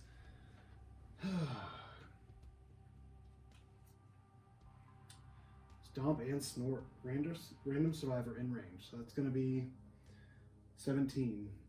No target graze. Okay. The Screaming Antelope begins to stomp and snort excitedly. Gurgle moan sounds from its undermaw. Turn to face the target and roll a d10. 4+, the target suffers 1 brain damage per monster level and is knocked down. Okay, so she would take 2 brain damage and get knocked down. Or if it's insane, if she's insane, so she's not insane, so she'd get a light brain injury. So yeah, that's definitely going to be worth it for us to, so there's that flow, right? Okay, yep, so let's spend that last survival. Let's move. So we want to bring the Screaming Antelope back this way, right? So we want to be out of range. So 1, 2, 3, 4, 5, 6, 7, 8. So we want to be here if we can, but in that path.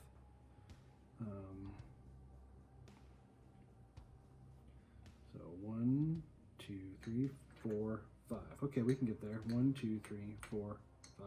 Oh no, wait, we can't. 1, 2, 3, 4, 5. 1, 2, 3, 4, 5. 3, 4, 5, 6, 7, 8. Okay, we can't do it. We can't get in that range without it Oh, I guess 1, 2, 3, 4, 5. 1, 2, 3, 4, 5, 6, 7, 8. Okay. Still be in range though.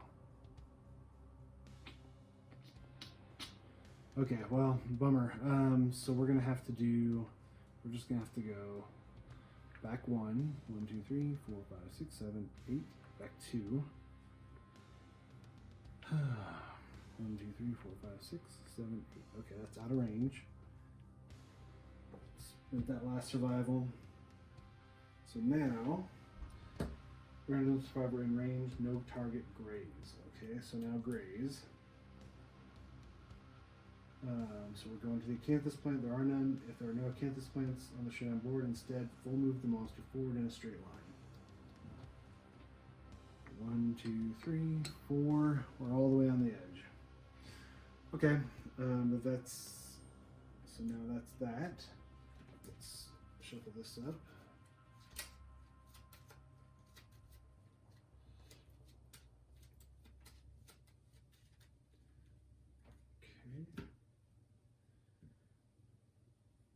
All right, so let's think about this for a second.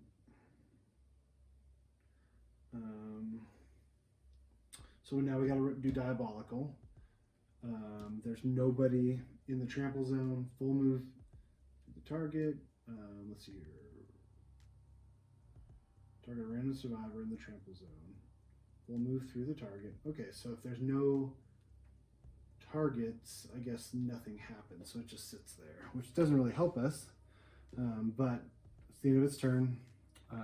9's going to stand up now, so we're far away.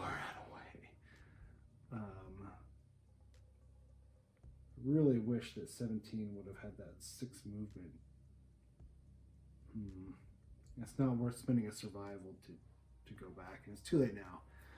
So I guess that means we can kind of hang out, right? Or we can choose who the Screaming Antelope is going to attack. Yeah, I mean, I think we want to bring it back this way. So let's see, 1, 2, 3, 4, 5, 6, 7, 8. So we need to get to right there. 4, 5. Yeah, let's see.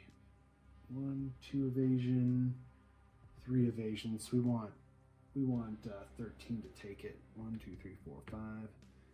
Okay, 1, 2, 3, 4, 5. Yep. Okay. So then it's going to come this way. 1, 2, 3, 4, 5, 6, 7, 8. It's going to attack 13, and then it'll do the trample. Okay, so then it'll move this way. 1, 2, 3, 4, 5, 6, 7, 8. So it'll end up right there. That's within range of at least a couple people. Is there a better way we can do it? Not really.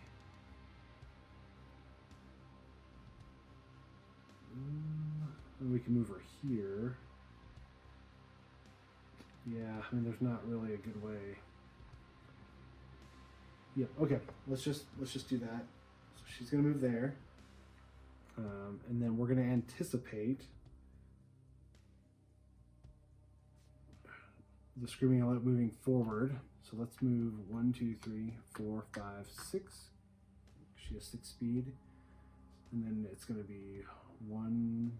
It's gonna be 1, 2, 3, 4, 5, 7, 8. So right there. So that puts everyone in range. Okay, I think that's good. We can cat eye circlet, and we can rawhide headband. So let's do that. I haven't rawhide headbanded this campaign at all. So reveal the top 2 AI cards. Well, that's perfect, right? I mean, so let's do that. Bite and Lone Rampage. Okay, so we don't want this Lone Rampage. We don't want to be anywhere close to this. So okay, yeah, let's do that. So let's put this on top, and then all non-death survivors suffer 1 brain damage. Okay, everybody can take that. And then the next one, closest survivor in field of view. Oh, okay. so it's not in field of view. It's not in range, so that's good actually. So let's do this. So let's move 13 back one. So 1, 2, 3, 4, 5, 6, 7, 8. Oh no, wait, it's gonna move. If we do this one first, it's gonna run forward.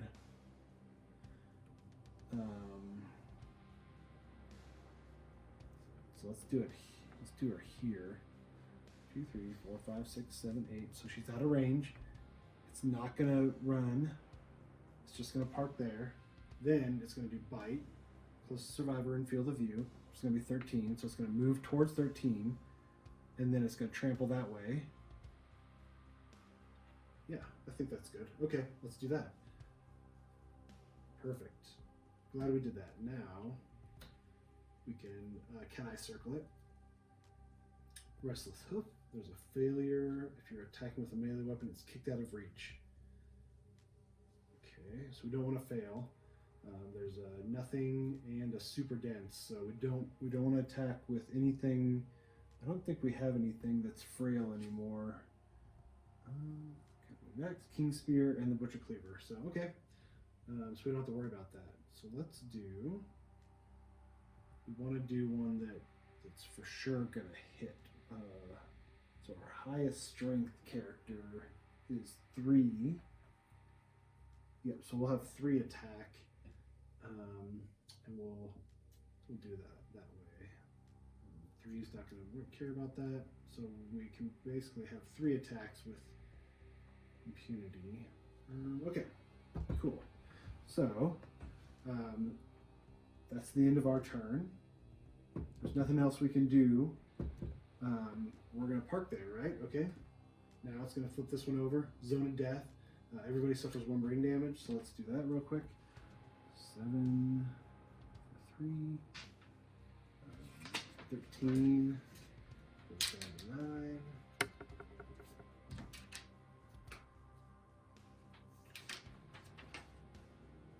9. Oh, 9 is going to take a light. I thought she had 1 insanity. I was looking at 6. I think I thought she had 6. Well, it's better than being in the zone of death. And then 17 gets rid of that last insanity. Okay. Then it goes crazy. Okay. So nothing happens after that. Then it does diabolical. There's nobody in the trample zone, so it's not going to do anything with that. And then, okay, that's it. Our turn again. Let's Rawhide Headband, so we can pick up the 2 AI cards. Can I circle? It's not really going to help us, but we can do this at least. So 2 Bolt and Bite. Closest knockdown survivor, furthest threat in range. Okay, so we're going to have to remember that for the next round. I think we still want Bite on top because we want it to head our way but not attack us because it's out of range. Cool. So Bolt, closest knockdown survivor, furthest threat in range. So we're gonna have to remember that the furthest threat's gonna get that next attack. So okay, great, perfect. Anything else we need to do? Yeah, Cat-Eye Circlet's not gonna help us because we haven't done any hits. Okay. That's the end of our turn. Screaming Antelope's turn. Bite. Closest survivor in field of view. Okay, this is the closest survivor in field of view. So it's going to move and attack. So 1, 2, 3, 4, 5, 6, 7, 8. I mean, we can even have it do this. Yeah, let's just do that because that's still like a direct path, right? Yeah. Okay. Out of range still, so it can't attack, so that is over. Then it does diabolical. Oh, we kind of screwed that. Well, but we don't want to risk 13 grabbing that, losing her last survival. Yeah, let's not. I mean, 1, 2, 3, 4, 5, 6. We're still in range. 1, 2, 3, 4. Yeah, we're still in range of 3 people. And 1, 2, 3, 4, 5. She's way out of range still, but that's okay. All right. Well, we messed up again as usual. So diabolical. There's no trample zone people. Oh, if there's no target, full move forward. Oh, I forgot about that. Oops. Okay, well, I messed up. It should have been sliding back and forth here. Oh well, I don't think it would have affected too much. Okay, if there's no target, full move forward. I thought that there was a rule about that, but I didn't read it last time.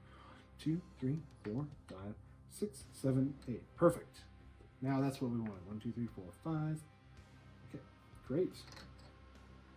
Superb. Okay, now it's the end of the Screaming Antelope's turn.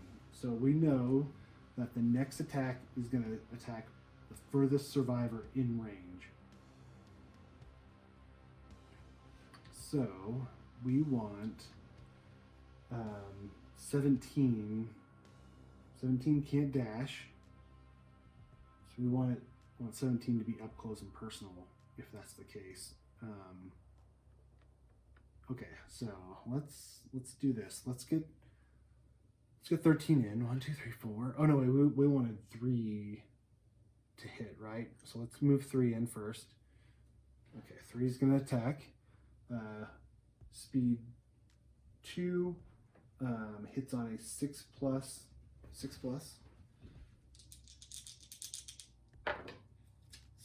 and a cocked. 6 and a perfect hit. Okay, so the counterweighted axe, we just do a wound, we don't draw a hit location, and we do 1 hit location. Okay, this is the failure. So yep, that's what we wanted. That's why we wanted 3 to trigger it, because we have 4 strength on the counterweighted axe, plus 2 strength, that's 5, 6, plus 1 strength token, that's 7. So 3 plus, oh no, yep, 3 plus 8. All right, that's a wound. Failure doesn't trigger. All right, our plan worked. One of our singular plans worked. Okay, so now, let's send 9 in, or do we want to send 13 in or 9 in? Yeah, let's send 9 in, because there's no bad reactions on those, so we can be okay attacking. So Butcher Cleaver, it's on a 5 plus. 4 plus. 1 hit. Super dense. Okay, Butcher Cleaver is not dense, so strength 5, 6 strength, so 4 plus 1. Okay, I don't have axe proficiency. Bummer. Okay, sentient. Okay, bummer. Oh no! Oh, we can't even do that. So the Butcher's Cleaver, I just read that,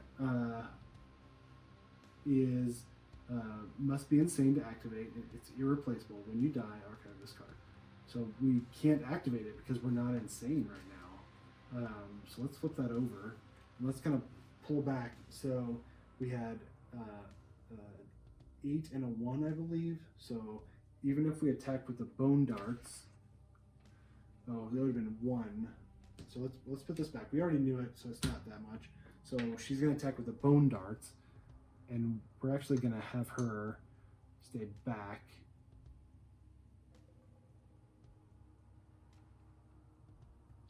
Yeah, so let's have her actually, 1, 2, 3. Let's have her move right here. Yep, okay, and then she's going to attack with the bone dart. So that's speed 1. Hits on a 7 plus 1. Okay, so a miss. Okay, so she misses. Sorry, I forgot about that. I didn't even think about the Butcher's Cleaver and Insanity. That probably affected a bunch of our attacks because she hasn't been insane for a while. Oof. So I have a couple options. I can put a couple more AI cards back on the deck. I don't want to. This has been a rough fight. Oh, I'm just gonna play it, and we'll call it a learning experience. Okay. Bummer. Okay. Well, can't win them all, I guess. Okay, so now 1, 2, 3, 4. 1, 2, 3, 4. So 9 is the same distance away as 17. So we can have it, if it's furthest attacker, we can just have it attack 9. Come in here. Yep. Okay, I think that's a good idea. So 17 can now attack safely without having to worry. So 7 plus speed 2. It's only 7 plus. 2 misses.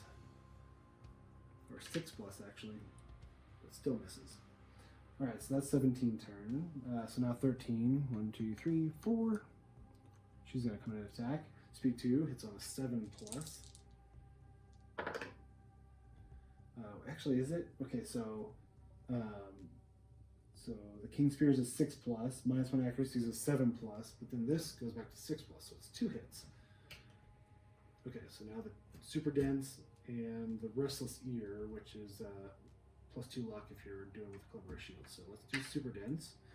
Again, 3, 4 strength, so 6 plus. That's a 4, so that's a miss.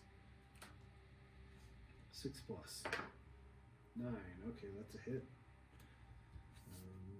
All right, cool. Slowly working this guy down.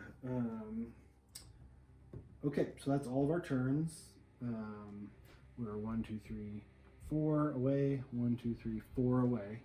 So we're going to be able to pick. So it's going to be furthest threat. Oh no, wait. We've gone through some AI cards, so that furthest threat's gone now.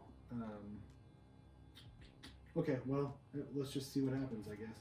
Stomp and Snort. Okay. Random survivor in range. Everybody's in range. So let's do 1, 2, 3, 4, 5, 6, 7, 8. 4. So it's going to be 3 is going to get this. Intimidate target. The screaming antelope begins to stomp and snort excitedly. A gurgling moan sounds from its undermouth, I guess, is that gaping chest wound. Turn to face the target and roll a d10. Okay, so we can either... it doesn't really matter because it's going to go forward anyway, so let's do right there. Turn to face the target, roll 1d10. Actually, let's go this way, just in case. Let's see if it's a 4 plus. It's a 9, it is. The target suffers 1 brain damage per monster level and is knocked down. Alright, so 3 is going to do 2 brain damage, so that's going to reduce her to 5, and she's going to be knocked down. Bummer. Oh, if they're insane, which they are, they're suffer knockback 5. Let's go 1, 2, 3, 4, 5 right there. Okay, bummer. That's that. So now we do Diabolical, which is going to be 9. So she's going to dash to get out of the way. She's not going to spend that survival, so it's going to move. She's going to move right here. Excuse me. And then it's going to run forward there. Right? 1, 2, 3, 4, 5, 6, 7, 8. Yep. All right. It's the end of the monster's turn. It's our turn again. This battle's pretty tough. I mean, we're cutting it down little by little, but it's cutting us down little by little. And we're having a hard time keeping up with this Screaming Antelope because it's kind of running all over the board, as you can tell. So it's definitely different. It's a different feel than the level 1 Screaming Antelope for sure. I think we're doing okay still, but we need to get this taken care of quick. Okay, so it's our turn. And 3's not going to stand up until the next monster's turn, so I think we want to encourage 3 and get her back up. So 9's going to encourage. It's a 1, so she spends that survival. Bummer. Okay, but 3's up. And then 3... let's see, what do we want to do here? 1, 2, 3, 4, 5, 6. So she's out of range. 1, 2, 3, 4, 5, 6, 13. 9 is out of, or 17 is out of range. So can I circle it on 17? 1, 2, 3. Delicate inverted knees, that's a nothing. Restless shoulder, so that's a jump back. Okay, and then the restless shank is a wound. 1d10 for each survivor in the blind spot. Okay, so we don't blind spot as long as we don't get into the blind spot. So let's make sure that 9 does not jump into that blind spot. Okay.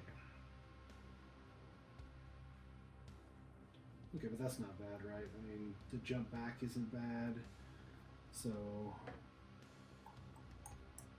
okay, so let's do this and this, and then put the restless shank at the bottom, and then let's have 3 attack first, so it'll jump back with those 2, hopefully, and then we can have 3 come in, or 9 come in with that restless shank, and just make sure we're not in the blind spot. Okay, let's do that. And then I guess 13 is out of range, so she could rawhide headband. Let's shuffle these up. All right, and then rawhide headband. Choom, bite. Okay, closest survivor in field of view, and that's going to be that bleed token. And then ram, furthest threat in range. Okay, so we need to remember furthest threat in range. And then add 1 damage to this attack for every space the monster moved towards the target. Okay, so if we want this one first, we want to get everybody as close as possible. If we want this one first, we can just kind of pick and choose.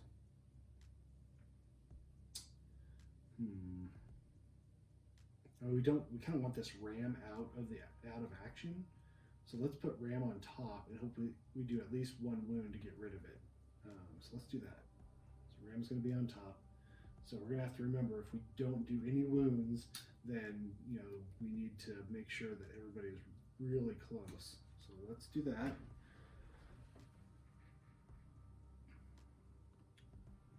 And 17. Should we move 17 in a little bit closer, just in case that ram? I have faith that 3 is going to do at least 1 wound. So let's just leave it. So 13 is going to. Let's see here. So she be 1, 2, 3, 4, 5, 6. Actually, let's keep her there.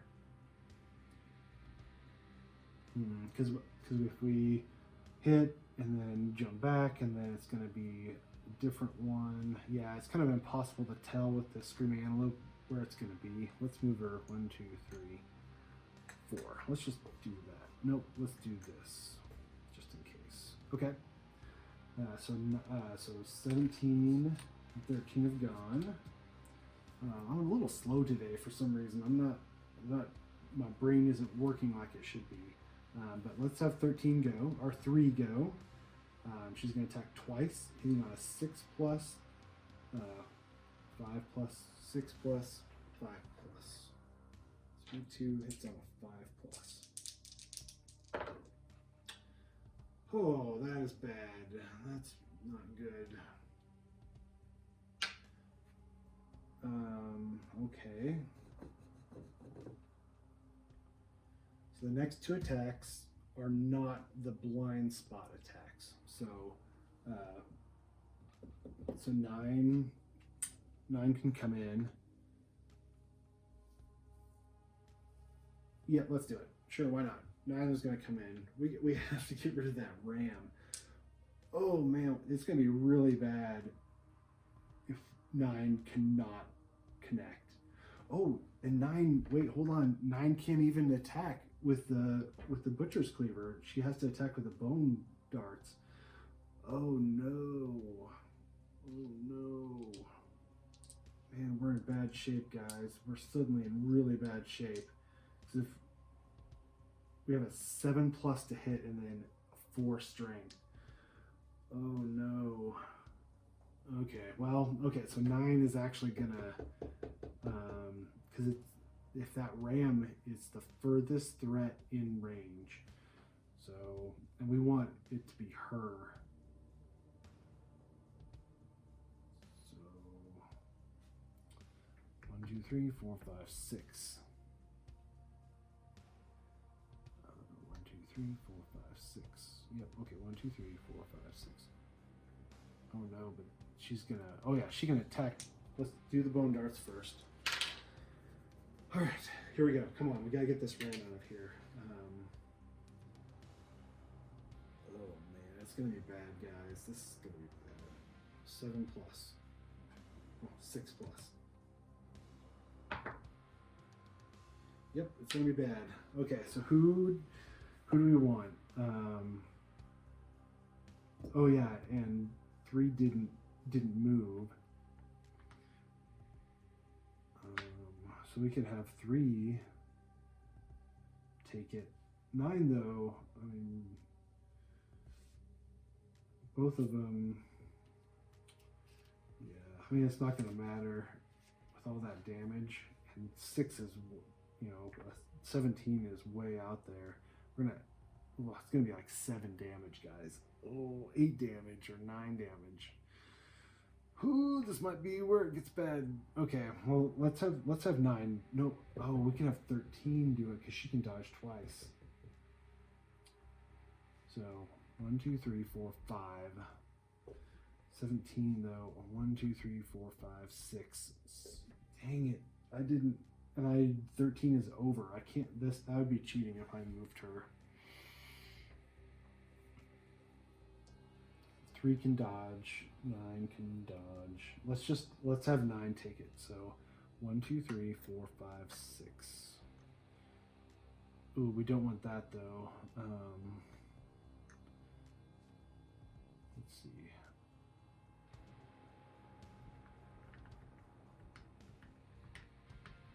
Oh man.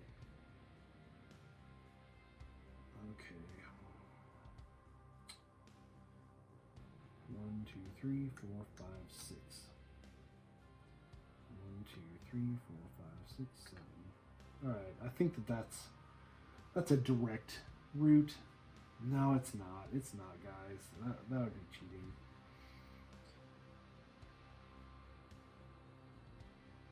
Oh, this sucks. I put myself in a really bad spot with horrible rolls. 1, 2, 3, 4, 5, 6. Okay. It's going to move up here, and then it's going to diabolical, and let's just hope that it doesn't come that way. 1, 2, 3, 4, 5. Oh no, she's 5. She can't even do it that way. Oh no. Oh man. Alright. 1, 2, 3, 4, 5. 6. We want it to be 6 spaces away. So it would be 1, 2, 3, 4, 5, 6. Okay, so that's 6. Alright, I guess that's it. Bummer. This is bad. I made bad choices. Bad choices. Okay, so let's before we even do anything, because we know it's going to be that ram, because we didn't do 1 wound that whole round out of all those attacks. So let's have 3 dash. 1 spins the last survival, and she's got 5 speed. 1, 2, 3, 4, 5. Okay, still. But we don't want her there though. We want her there. Yeah. Okay. All right. So she has dashed. Doesn't matter because she doesn't have any survival left. Oh man, this is not good. This is not good. How many more hits do we have left? 1, 2, 3, 4. We have 5 wounds. All right. I had to open my big mouth and say I thought we were doing okay. All right. Well, it's the Screaming Antelope's turn. Ram, furthest threat in range. It's going to be 9, who is 6 away. So it's going to move. 1, 2, 3, 4, 5, 6. Oh man. speed 2. It's on a 2+ for 2 damage, plus 6. 8 damage. 2+, 3+, 4+. I don't know if I feel good about this at all. 4+. That's 1. Okay. She's going to spend a survival to dodge that. Let's see if she uses it. She does use it, but it's worth it. Dodge. No. No damage. Okay. And then it's gonna diabolical. So let's look at it. Full move through the target. Okay. If there's no target, full move forward. When the monster collides with the survivor, they suffer damage equal to the monster's level to a random hit location. Okay, I mean, do we want to keep this? I mean, we might want to keep this survival. Yeah, I think she's just going to take it. She's going to get knocked down, but then we'll have to spend a survival to get her up. Maybe she'll just sit there. But then if... Oh, man, we're in a bad spot. Okay, let's just see if she spends it. She spends it. Oh, bummer. Okay, well... 1, 2, 3, 4, 5. So 1, 2, 3, 4, 5, 6, 7, 8. So that's 6. Let's just make sure 3 stone columns. When a survivor collides with this, stop their movement and archive the terrain. They suffer 1 damage. When a monster passes over this, archive the terrain. Okay, so that gets archived. Okay, so that's the end of that turn. Everybody is out way the hell out of range. So, man, that just sucks. And 9 is out of survival. I'm really at a loss for what to do. What's the smartest thing to do at this point?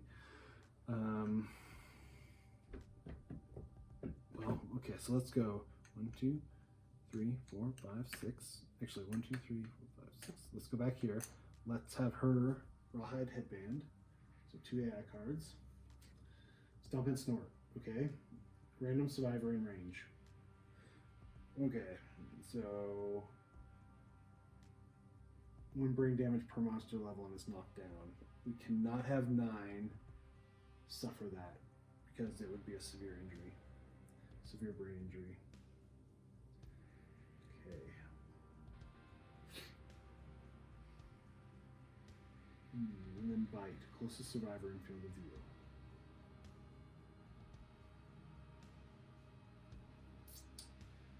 So let's just do bite on top. Can we get out of range? So she has 6. So she can, well, she can't, she wouldn't be able to attack then. Well, she can attack. And then go 1, 2, 3, 4, 5, 6. 1, 2. So she would still be in range. Random survivor. It's not even a picked one. Oh man. Okay, well, let's do bite on top. I'm not smart enough to figure this out yet, but okay, and then 1, 2, 3, 4, 5, 6. Okay, 17 is going to 1, 2, 3, 4, 5 move here, and she's going to cat eye circlet. Merciless shank. That's the blind spot. Oops, I did. Oh, hold on. Oh crap. Restless shank was 4. Sorry. Restless shoulder is the jump back. Oh yeah, we already did these. We looked at this, and it's been so long since I've done a wound that they're all still on top. So, the jump back and then cover shield. Okay, so 2 nothings and a jump back.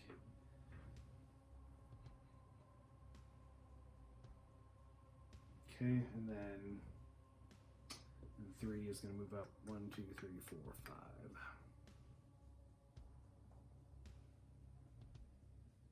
Yeah, I mean, we could the bite's going to be the closest survivor, so that's going to be 3. Yeah, let's do that. Okay, so 9 is going to try the bone darts. 6 plus 5, miss. All right, so she's going to move away. 1, 2, 3, 4.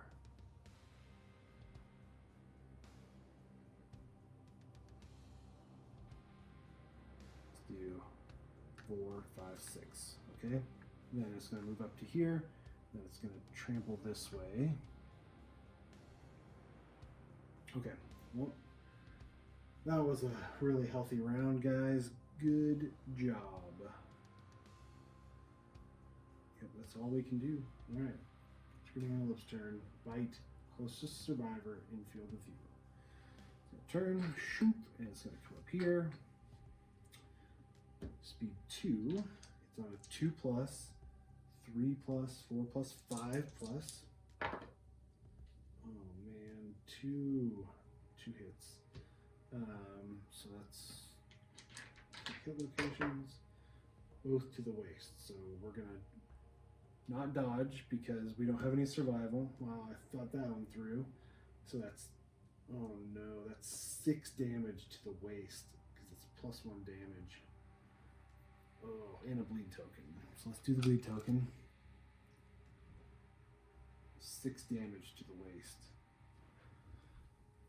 So that's, so she has 2 armor, so 3 would make it a light, and 3 more would make it a severe injury. So, oof, let's put these little things on. First time I've gotten to use these.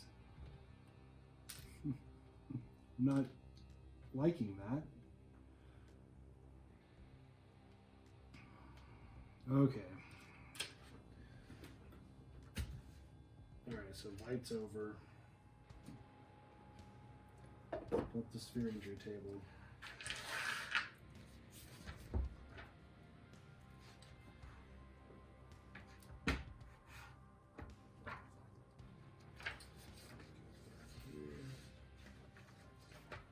Right, waste.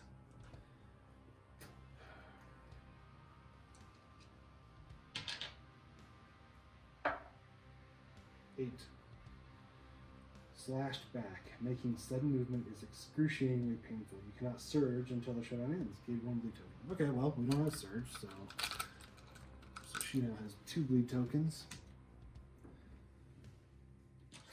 Alright, not the worst. Okay.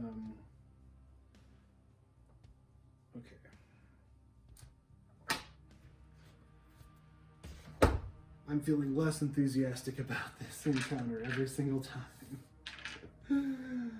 Oh man. Okay, so it's our turn.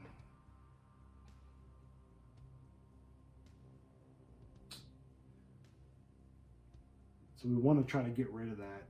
Right, we want to get rid of that one. That stupid intimidate, because we don't want 9 or 17 to take that. So who has the best chance of attacking? 3 would. Everybody's in range. 7, so that's a 6 plus. 5 plus. Actually, the cat got bow is just as good, right? I mean, we're hitting with a 6 plus, 7 plus, 6 plus. No, it's 6 plus, 5 plus, and this one is going to be a 6 plus. Nope, 6 plus, 5 plus. Okay, so the cat got bow is actually better. Oh shoot. Nope, bites over. Oh no. Oh, sorry. Let's roll this back. I forgot to do diabolical. So it's going to run forward. 1, 2, 3, 4, 5, 6, 7, 8. Okay. When you suffer collision, so 3 is knocked down. Suffer damage equal to the monster's level to a random hit location. So 2 damage to the chest. Okay, so that brings the armor down to 0. Perfect. Great, even better. Now everyone's out of range again. So 13 has a survival, but even if 3 got up, 1, 2, 3, 4. Okay, I guess they could get in range. Yeah, I mean, we gotta take care of this. Of course. Spent. Last survival. Spent.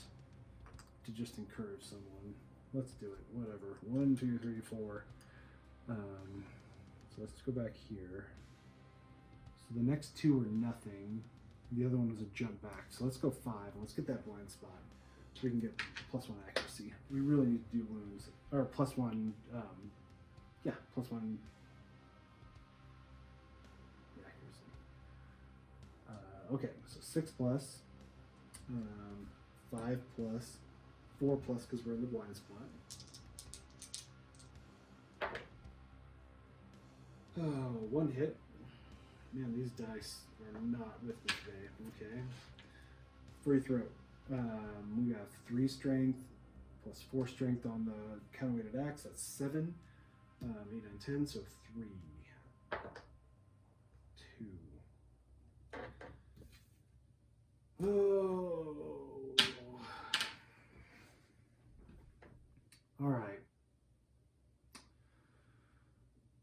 9, 1, 2, 3, 4, 5. Nope. All right, 17 is going to cat eye circlet. 2, 3. So this is the jump, blind spot, jump back, and nothing. So let's just do this. Make sure nobody's in the blind spot. Oh, 3's in the blind spot. We don't want that. Okay. And then jump away. Okay, let's do let's do that. Okay.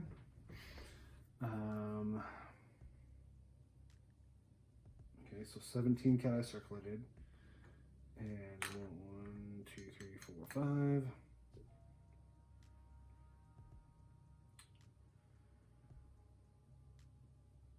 Oh, let's do 5.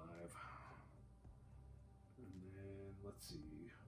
9 is going to rawhide headband because why not? That's a lone rampage and stomp and snort. So we want both of these gone.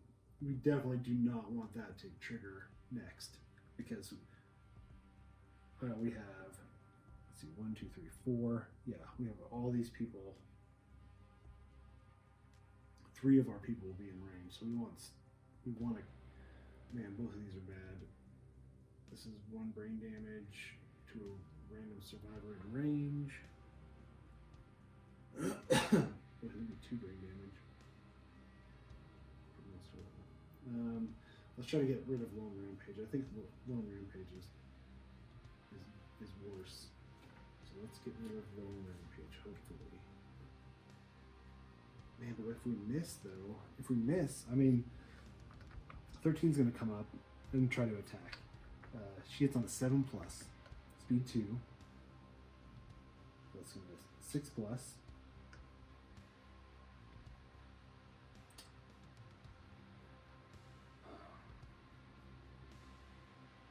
And it's 3, 4, so she's on a 6 plus. Okay, well, do I have faith? I guess 9 could get up there, and okay. I mean, let's just try it. Let's just go with it like that. So 13's going to move up. Oh no, but 9 could have done the bone dart, but she rawhide headbanded like an idiot. Well, too late now. All right, hits on a 6 plus. 2 hits. All right, surely we can. Okay, so we're going to do the delicate inverted knee first. All right, so that's going to be 3, 4 strength. Toughness is 10, so 6 plus. Nothing. 6 plus.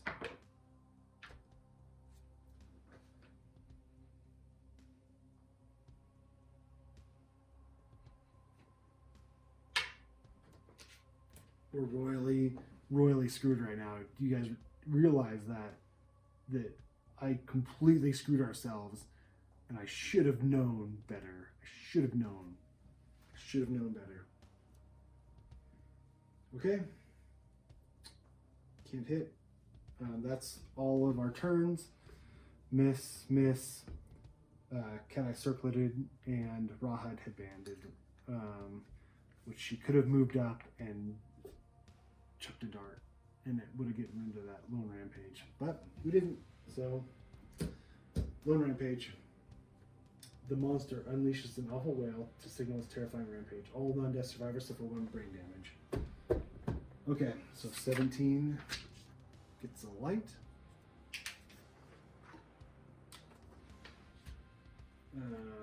13 goes down to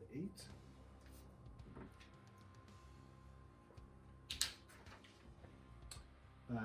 3 goes down to 4.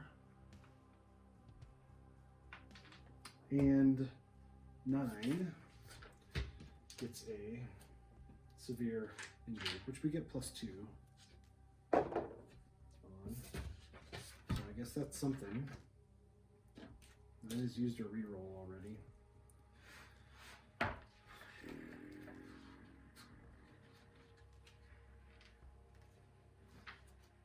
Okay. So we get +2 to this roll. 5, 6, 7. Lunacy. Gain a random disorder, 1d5 insanity. 5. 1, 2, 3, 4, 5. 3 insanity. Okay, so we're now insane again, so we can activate our Butcher's Cleaver. So yay! 1 disorder. It's probably going to be Fear the Dark. Any bets? The way this night is going, it is definitely going to be Fear the Dark. Alright. Fear the Dark. Seizures. Lingering damage from your head injuries has caused you to experience periods of uncontrollable shaking and absence of thought. During the showdown, whenever you suffer damage to your head location, you're knocked down. Okay, well that's not horrible. Seizures. The damage. Knocked down.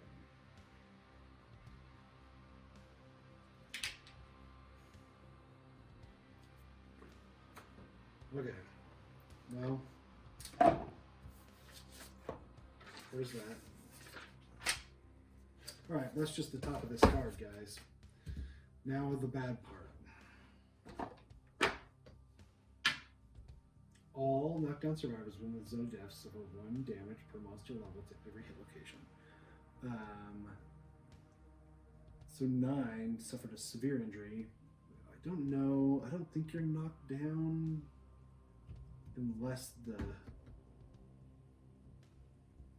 severe injury table says so, so she would still be standing. She's out of range anyways. Okay, all standing survivors within the zone of death suffer 1 damage per monster level, bash and knockback 7. Okay. Okay, so 3. 1, 2, 3, 4, 5, 6, 7. And she suffers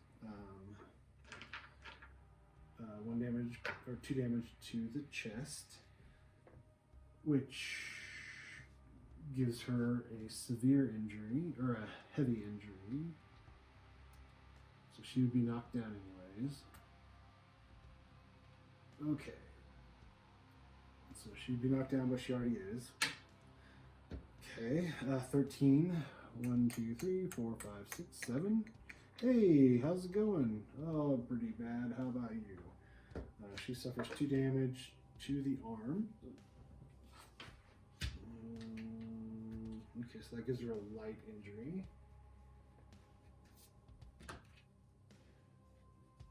Okay. And then 17 suffers 2 damage to the chest. Oh, so that gives her a heavy. Okay. And she suffers knockback 7. And it would be this way. 1, 2, 3, 4, 5, 6, 7. Boy, that's fun. That's a fun round. I had a good time. How about you guys? I'm sure you're enjoying my misery. I always enjoyed when Hit Points Gaming had one of those like TPK type battles. So maybe you guys are loving this. This is Kingdom Death. Lone Rampage is done. It's now gonna, oh no, Diabolical, which is gonna go this way. 1, 2, 3, 4, 5, 6, 7, 8. All right, so suffer 1, 2, 3, 4, 5, knockback 5, and trample collides with a survivor that suffer damage equal to the monster level to rampage location. 2 damage to the chest, and that is, of course, 3, who already has a heavy, so that's going to be a severe injury to the chest.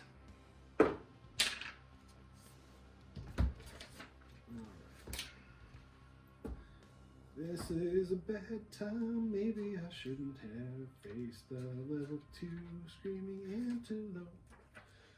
Where is the severe injury table? There it is. Okay. Chest for the body. Here we go. 5. Okay. Destroyed back. Sharp cracking noise. Suffer -2 permanent movement.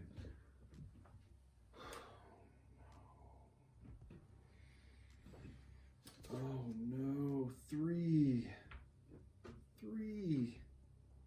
Oh no.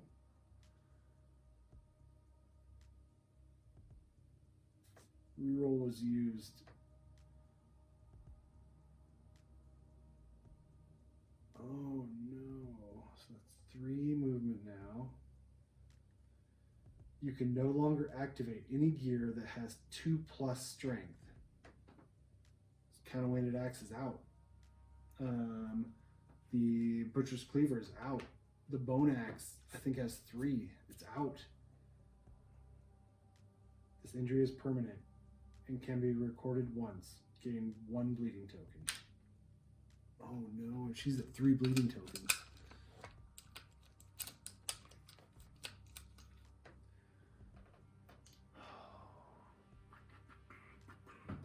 This is bad. I mean, there's no way to heal destroyed back either. Oh man.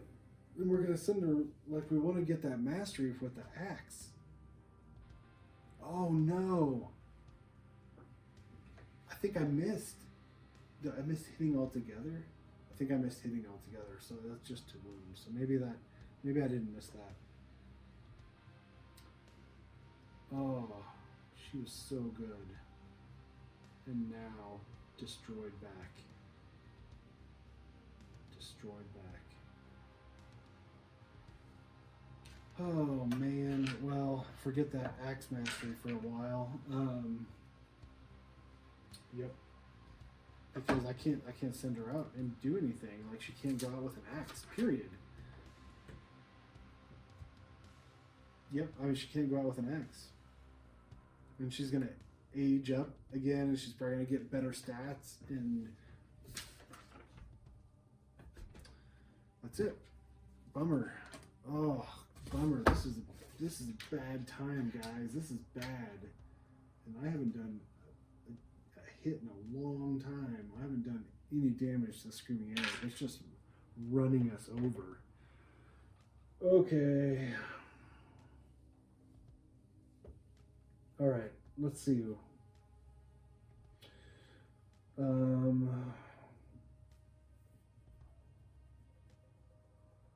Okay, well, everybody's knocked down. It's our turn. We have no survival, so we can't pick anybody up.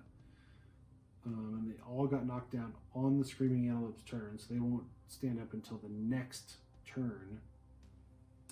So I guess we're going to send 9 in, and she's going to go right in that blind spot because why not? She's insane now, so she's got the Butcher's Cleaver. She's going to attack twice. She hits on a 5+, 4+ because the blind spot, 3+. Okay, So that's 2 hits. Oh, and you know what I did? Monster's blind spot.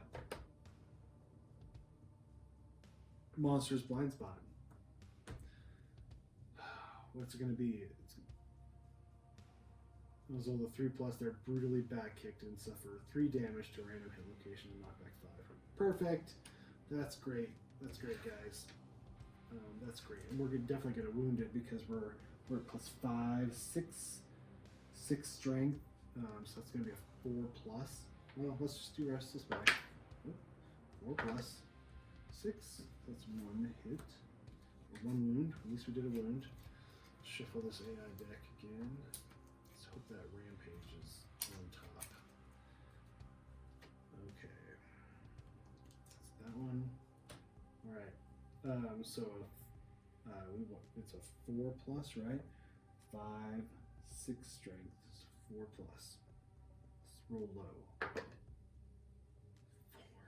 4. Right? That's a 4. That's a hit. Alright, that's a wound. Alright, on a result of 3+, they are brutally back kicked and suffer 3 damage. 6. Alright, 3 damage to a random hit location. The waist. Okay, that's not horrible. So 2 armor on the waist, so that just gives her a light. And knockback 5. 1, 2, 3, 4, 5. Great. All right. Well, we got 3 more wounds left to give. Hopefully, we can survive it. I think we're going to be victorious, but it's not going to be pretty. 3 is done. 3's done.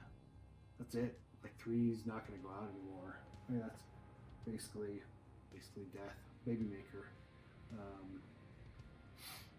Man, she was so good.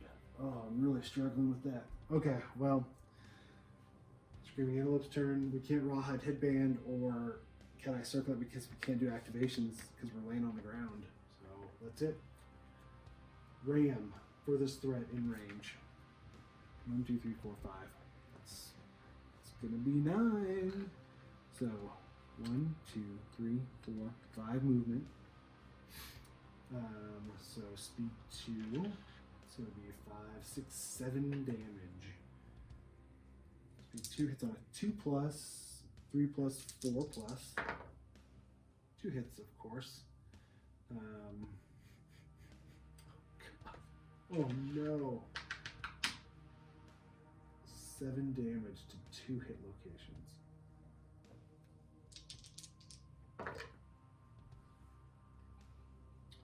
It's 2 severe injuries.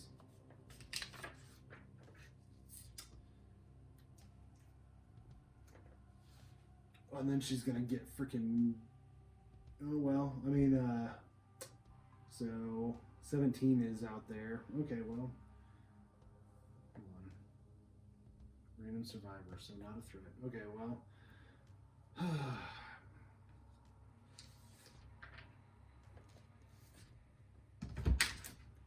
Not good. Not good, guys. Let's find the sphere injury table again. Let's go ahead and just mark it. Let's just do it because I have a feeling we're going to be using it more. Okay. Let's do the legs first. We're going to do the leg first.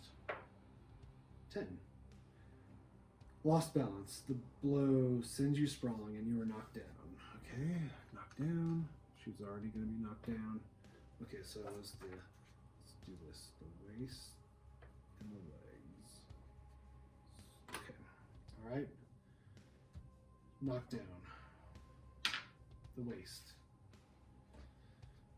Here we go. 6. Destroyed genitals. You cannot be nominated for intimacy story event. This injury is permanent and can be recorded once. Gain a random disorder. You are knocked down. Gazing upwards, you wonder at the futility of your struggle. Gain +3 insanity. Gain +1 bleeding token. Okay, well, she's still alive at least. Blue token. Random disorder.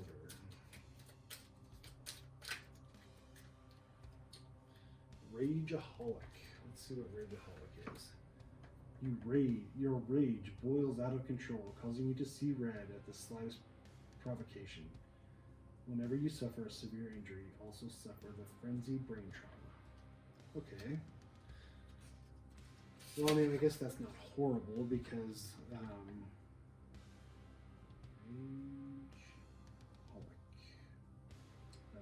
see here.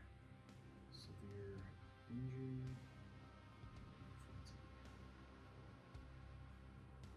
Okay, well, I mean, by the time you're getting those severe injuries, you're probably almost out of survival anyways. So, that might not be a horrible thing. Okay, so what is there? Anything else? Destroy genitals.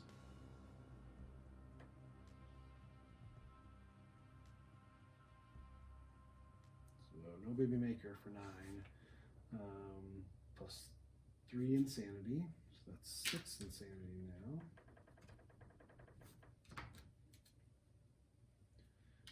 Okay, still got that Butcher Cleaver action going on then. Okay, great, grand, wonderful. Okay, now it's the end of Ram. Now we do Diabolical. So let's see, 17 is going to be 1 through 5 because I'm always rolling low, and then 9 is going to be 6 through 10.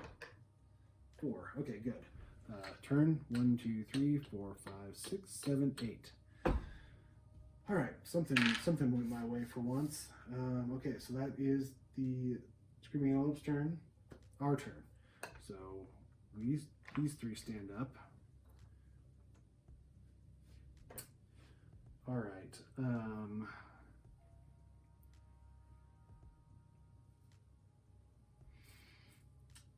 So let's see. 17. I want 17 to attack, so she can't I circle it. But 3 is going to go 1, 2, 3, 4, 5, and is going to rawhide headband. So let's just look at bite and ram. So closest survivor in field of view. So if we can stay out of range, and then furthest threat in range. So I think ram. What we're going to want to do is. So 17 will get the attack. So we'll do 1, 2, 3 damage. And speed 2. Okay, 3 damage. Yeah, I mean she's pretty rough. Or 3 damage. It doesn't matter. Oh.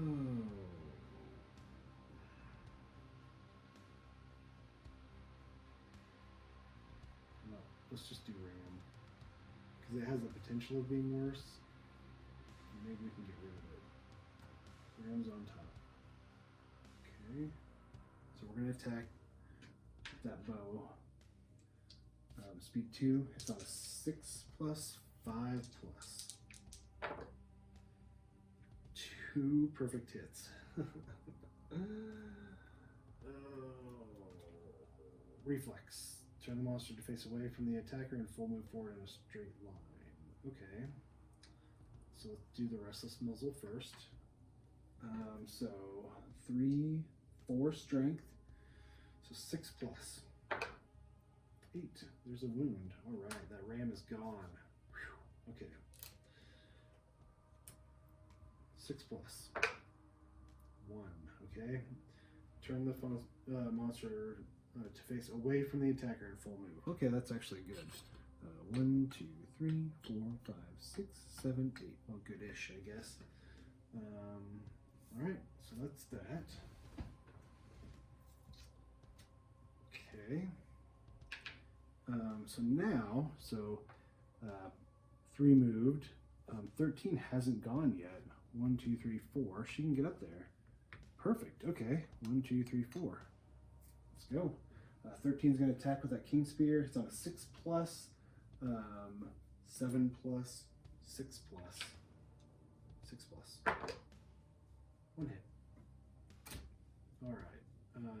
If you're adjacent, we're not adjacent, so we don't have to worry about that.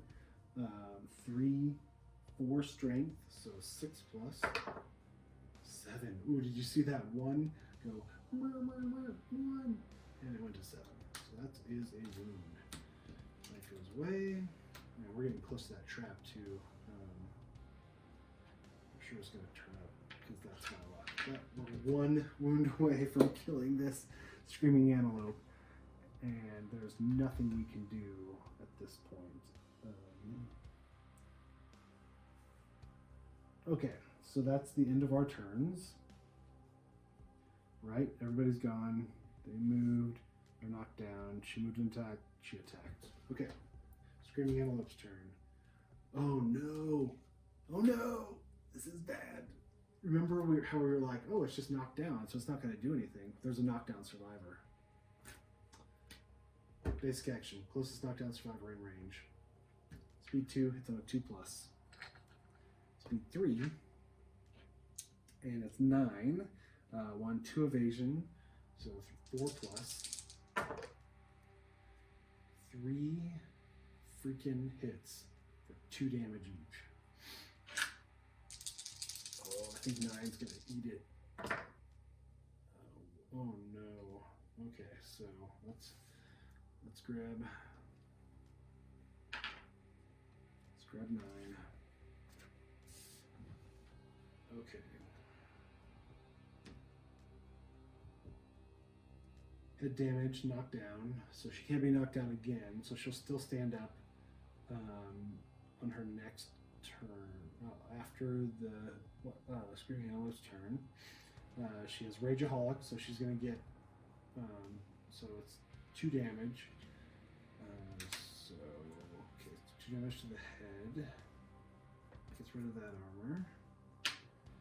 2 damage to the legs, that's a severe injury. 2 damage to the waist, that's a severe injury. So she's going to get Rageaholic. So Frenzied is, let's look at Frenzied real quick.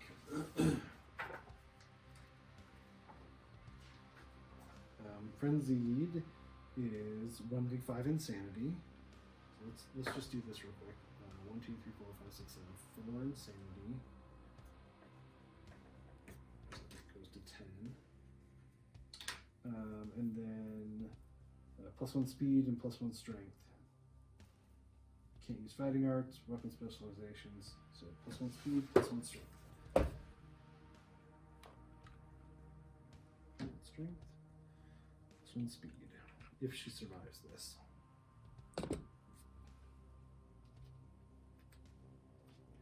Okay, that's Frenzied. That's that Rageaholic.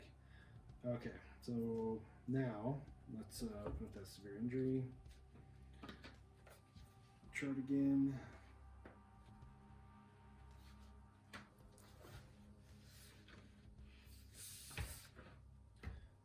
Okay, so now let's do the waist first. Waist.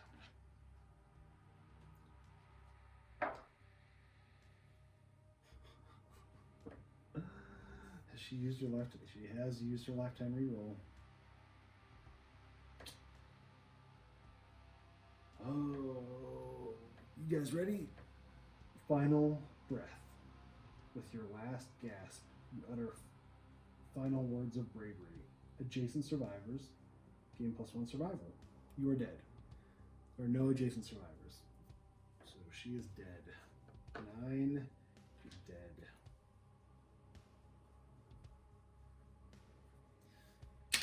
Okay, well, let's see if we survive. Let's see if we survive this, we get a resource off of her. Dang it, that sucks. She wasn't the best ever, but she's still good. A 6 love juice. Yeah. That 6 movement was super helpful. Alright, well, 1 bites the dust. That stinks. That basic action finally screwed us over. Okay. Alright, basic action, diabolical now. 17. 1, 2, 3, 4, 5, 6, 7, 8. Alright, so we're back here.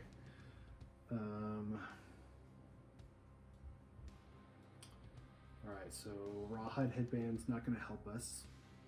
Cadillac circlet would, but 1, 2, 3, 4, 5. 13's in range. We have to do one more injury. That catgut bow is the best, our best chance. So let's do it. Okay. Catgut bow, speed 2. It's on a 7+, 6+, 5+.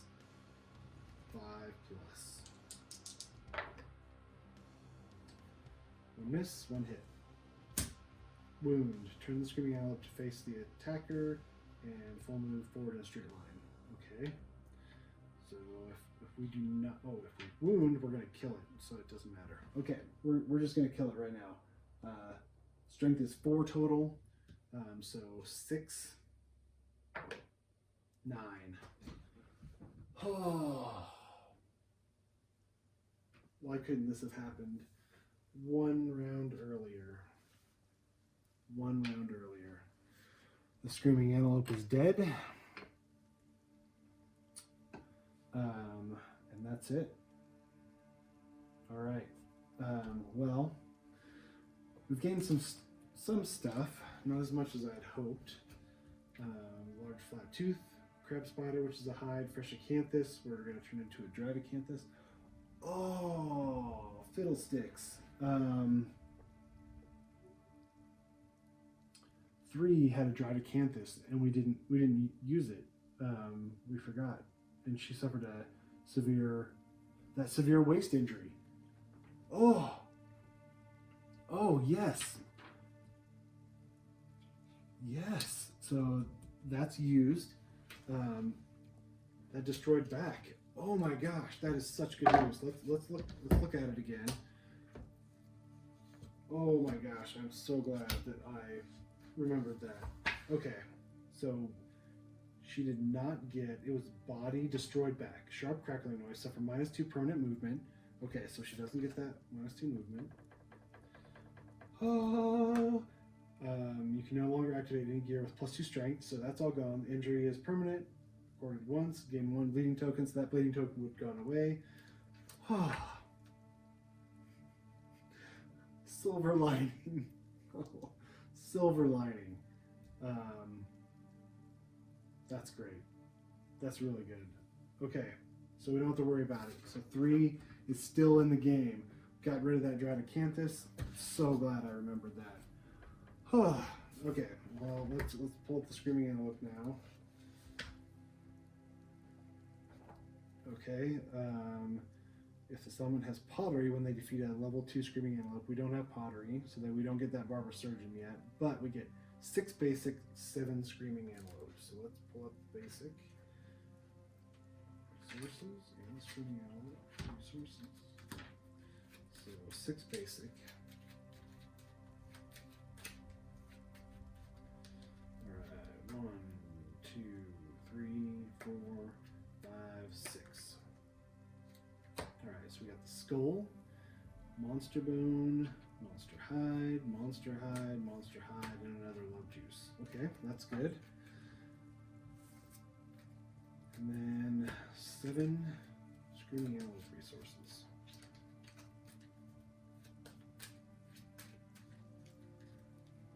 One pelt, 2 shank bone, 4 spiral horn, 5 is another pelt, 6 is a shank bone, and 7 is a muscly gums. Alright, so that's pretty good. 3, 4, 5, 6, 7. Okay, we got a lot of resources, but we lost a survivor. But we didn't lose 3.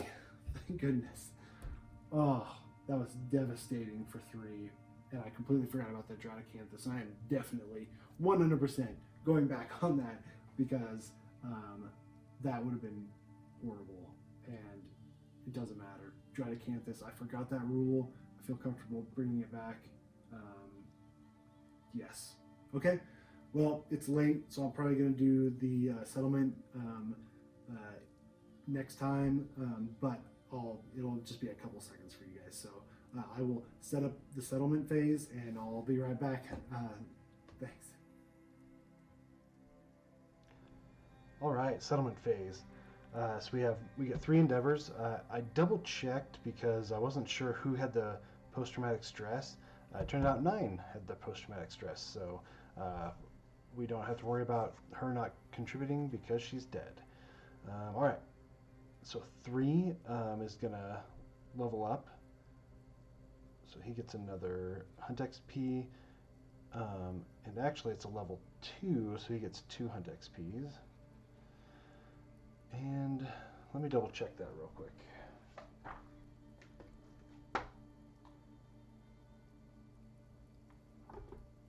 Yep, that's right. So he gets 2. So he ages up. So let's age him up real quick.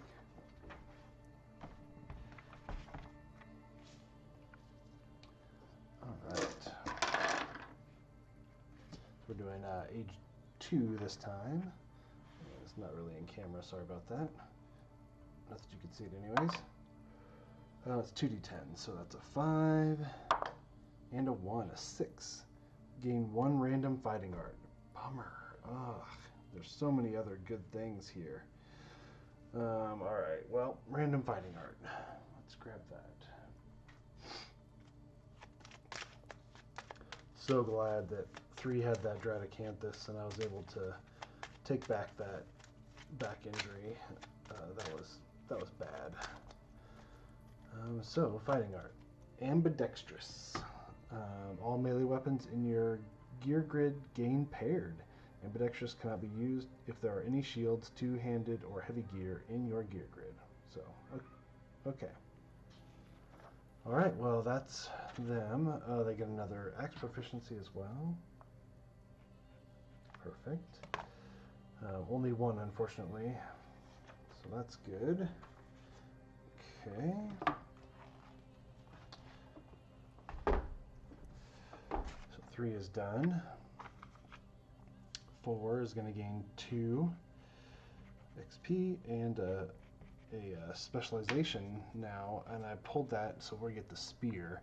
When attacking with the spear, if you draw a trap, roll 1d10. On a 7+, cancel the trap, discard it, then reshuffle the hit location.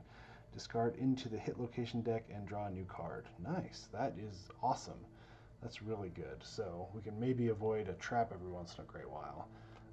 Okay, but 13 now ages as well. Let's bring her over. I'm just gonna roll it on the thing here. 2 and a 7. 9 is 1 permanent strength. That's awesome. Alright, so she now has +2 strength. I really wish she would have gotten +1 accuracy so we would have been evened out, but that's okay. Alright, perfect. So she is good.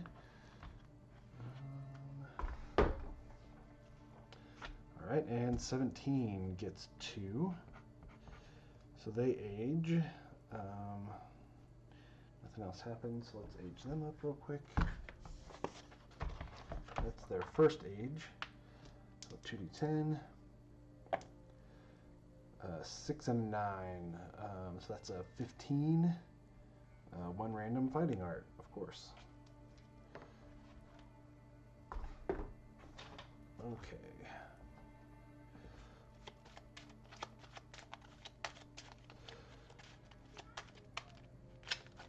Alright. Monster Claw style. Your fist and tooth attacks gain +1 accuracy, +1 strength, and savage. Okay.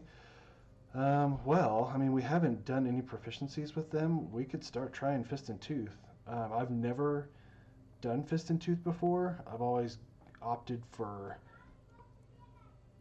weapons, but yeah, so that's cool. Great. Okay, I'll be right back. Just a second. Okay, back. Sorry. All right, so Monster Claw, and 3 got ambidextrous. So let's just write that down real quick. Claw. FNT. +1 accuracy, +1 strength, and savage. I'm not sure what savage is. Let's look that up real quick.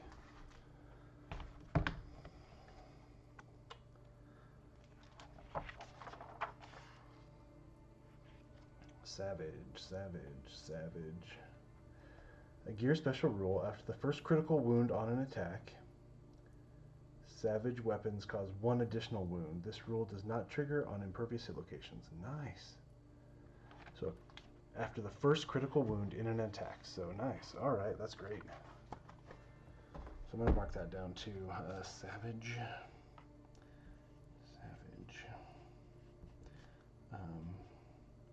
Crit wound. +1 wound.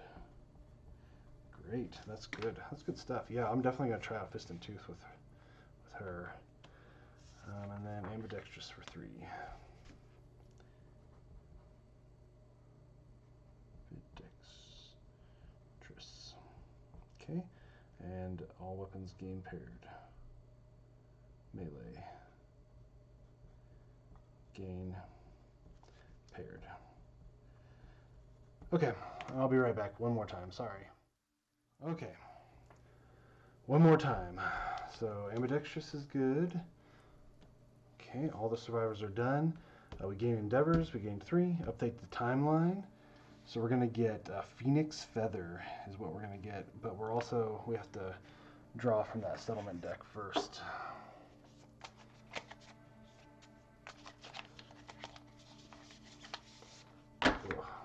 Alright. 10, 1, 2, 3, 4, 5, 6, 7, 8, 9, 10. Lights in the sky. I think this was a good one, or just a neutral one, right? Which is good. A spectacular light show erupts against the limitless darkness above. Swirling vivid trails streak overhead. They lift everyone's spirits. The settlement's collective imagination is set aflame. After rolling for an endeavor, you may add +1 or +2 to the result. Ooh, that's great. So if we have graves, we don't have graves. Face painting, we don't have face painting. Inner lantern, okay, we have... Oh, we don't have inner lantern. Bummer, okay. So none of those work, but we can add +1 or +2 for any endeavor roll. So that's good. So that's going to help because we are going to definitely do some love juice. So let's keep that out and up front so we know. And then let's do Phoenix Feather.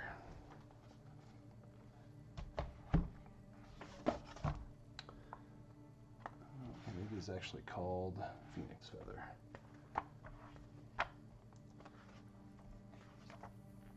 There it is. Okay. Sorry guys, this is gonna be a hacked up mess, but I can't just redo the whole thing because I've got rolls and fighting arts, so we're just gonna have to edit it together as best we can. Phoenix Feather. The skies bubble and murmur as a dark presence tears through the atmosphere like a negative lightning bolt, sucking the air and energy from all who gaze upon it. A light rain begins. The survivors turn their eyes up to see a huge iridescent feather slowly floating towards the ground. Their lantern lights reflect strange rainbows off the twisting feather. A primal fear takes root in the settlement. You may now hunt the phoenix. Add it to the query list on the settlement record sheet. Nominate a single survivor to speak. They gain +1 courage and break the silence. Okay. I don't think I want to use 3 or 13, obviously. Let's grab, and some of these other guys just gain some cool fighting arts. Let's see. Yeah, so 17 gained that Monster Claw fighting art, and I really want to try that out, so okay, so let's see. 15 hasn't gone out. She's got that +1 accuracy, +1 strength, +1 evasion, so let's do that. Okay, gotta roll a d10. 6. 6. The survivor exclaims that the fallen feather is the most beautiful and dangerous thing they have ever laid eyes on. Each color runs perfect into another, and gazing upon it imparts a strange sense of longing. They are convinced that there has never been something so perfect in this world. The survivor greedily hides the feather from the others. They gain the crazed fighting art, the hoarded disorder, and +1 courage from stashing the feather. Okay, +1 courage here, +1 courage here. Okay, and then let's look at the crazed fighting art.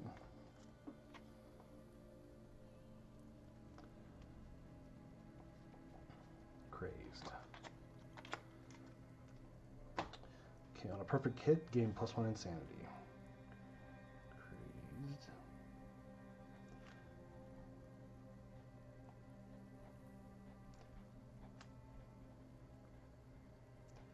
Okay, alright.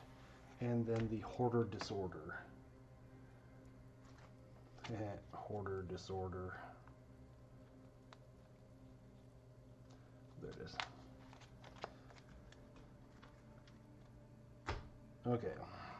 You compulsively collect and stash anything you can get your hands on. Every little bit. Never mind. Forget it. Every little bit you add to your secret hoard makes your existence feel more real. Whenever you're a returning survivor, archive 1 resource gained from the last showdown and gain +1 courage. Hoarder. After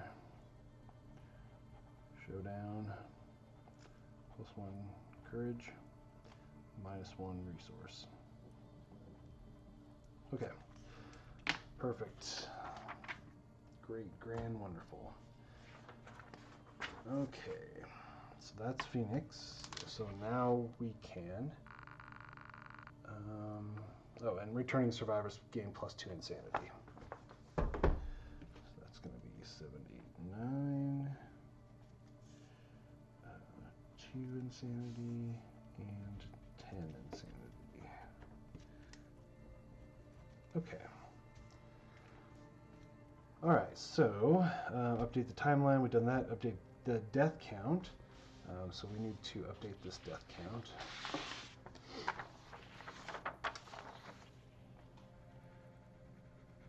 Nine is dead. Dead. Level 2. Antelope. Lantern year 6. Is that right? Is that what we're in? Yep, we're going into lantern year. Yeah, going into lantern year 7 now, so. Alright. So we're down to 13 population.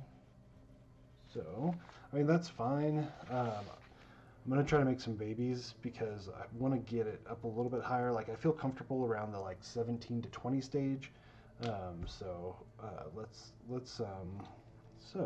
Let's check milestones. Pretty sure we don't have any at this point. Let's just double check. Yep, the only thing we have left is population reaches 0, which I hope we never see. We can now hunt the Phoenix. Great, okay. So now let's develop, let's build some stuff. Let's get all this out of the way. Out of the way. Remember the lights in the sky. Okay, so I have 3 endeavors. I've got 1, 2, 3. I've got all 3 taken care of. So first thing we're going to do is we're going to spend a bone that we just got, and then a monster organ and a monster hide that we got from storage to endeavor, or innovate, I guess. So draw 2. Pick the best one. We really want that surge. I think that's called lantern something. Alright. 1, sculpture. 2, bloodletting. Neither one we wanted. Okay, so bloodletting. So there's no bonuses to survival or anything. So you can spend an endeavor. You can cured. Gain +6 insanity. You may now remove one of the following. A disorder of your choice. Okay. So that might get some of our retired people back out again, if it's worth it at this point. And sculpture. You spend an endeavor and you create, an endeavor, and you create an inspirational statue. Skip the next hunt and lose a fighting art. Record this fighting art on the settlement record sheet. A settlement can only have one inspirational statue. You cannot make another. Secret fighting arts are not fighting arts. Okay. You study the inspirational statue, roll 1d10. On a 6+, gain the recorded fighting art. Okay, well that might be powerful, right? We can use, like, if we get a really good fighting art, we can basically spend 2 endeavors and switch it to another person. Skip the next time and lose that fighting art. Okay, so one of them loses the fighting art. I don't know. I think, let's see here. +1 understanding, lose all survival. +3 insanity. I think, let's try sculpture. That seems, actually, you know what? I'm going to take that back. Let's do bloodletting, just in case we get a disorder on 3 or 13. We really want to keep, we keep them in. Let's do that. Cool. Done. Okay. So next, I'm going to spend an endeavor on leather working, and I'm going to do leather making. Spend any number of hide to add equal number of leather strange resources to the settlement storage. So that means we basically can switch hide for leather as many times as we want. So I don't have a number. I just kind of decided what I wanted to build, and we can make enough leather to make those things, right? So that's that. So with that leather, we're going to build 2 round leather shields. So that's a bone, a hide, and a leather. Bone, hide, leather again. So that's those. So now we have 2 round leather shields, and this is can be used on any armor set, and it just adds +1 to all hit locations. So that's powerful to get us started into that leather set that we really like. And speaking of leather set, we are going to buy 3 pieces of it. We got a shank bone, a hide, another hide, and then 2 more hides from our storage. So that's, I think it's a hide, leather, and a bone. And that makes us, gives us, let's see here, hide, leather, hide. Yeah, okay, and that gives us, it's enough to make those 3 pieces. So that's I did not build the headpiece first because we already have that lion armor, and we have a head location. Since we can't build the complete set at this point, I'll do the head last, and then we'll replace that white lion head armor. Since we already have head armor, we're going to use it for now as much as possible. All right, and then the only other 2 things I'm doing are we're using an organ to regain that monster grease that we lost, and that fresh acanthus we're going to turn into dread acanthus to regain that dread acanthus we lost. So that's that. So all those are built, so that's good, right? And then we've got some resources left over. We've got a skull, we've got a monster bone, a large flat tooth, and another large flat tooth. That's going to go into storage. We're going to save those for later. And then, so now we are going to use our 2 love juices to try to make babies. And I've already picked out my survivors, 18 and 4. I've labeled them BMs because 18 can't spend survival. But, I mean, we might be able to use bloodletting to get rid of that. But for now, she's our baby maker, or he's our baby maker. And then 4, who can't spend survival either. That's going to be another, oh yeah, internal hemorrhage, and there's no way to heal that. So yeah, so those are our baby makers. Let's trigger intimacy real quick. So let me pull that out, and we get +1 or +2 to the result. So that's good.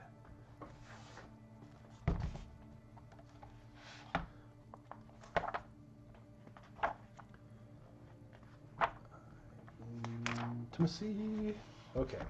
So because we have survival of the fittest, we have to roll 2 and keep the lower result.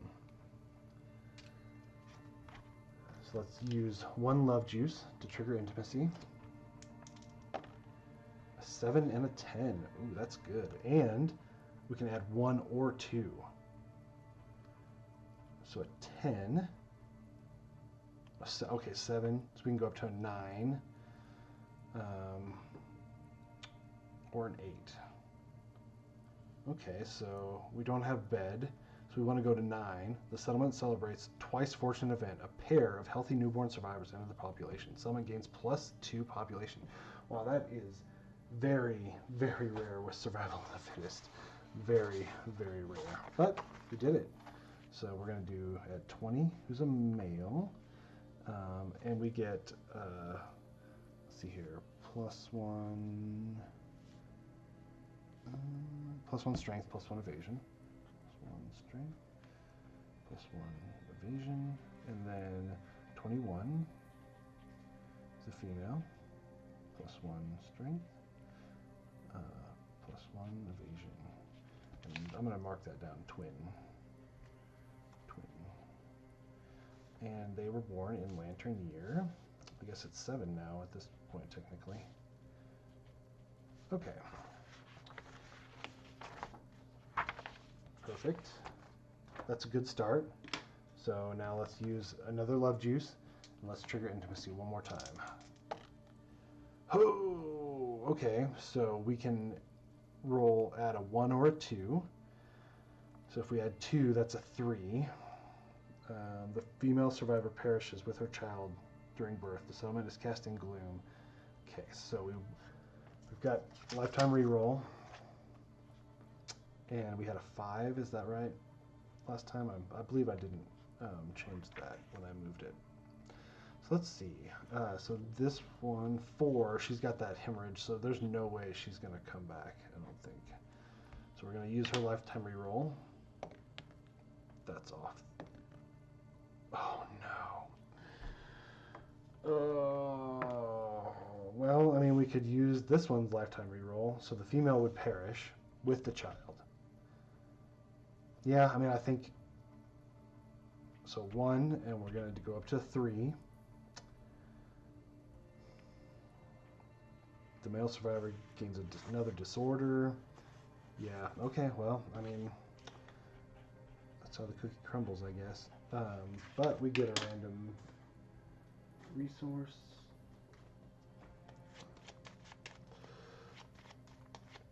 So let's draw that real quick. Whatever we want. Perfect. Okay, so that's going to go into storage. So let's... 4 is now dead. 4 is one of our originals. That's a bummer. Dead. Childbirth. Lantern Year 7. Whoops, not Lantern Year Y. Lantern Year 7.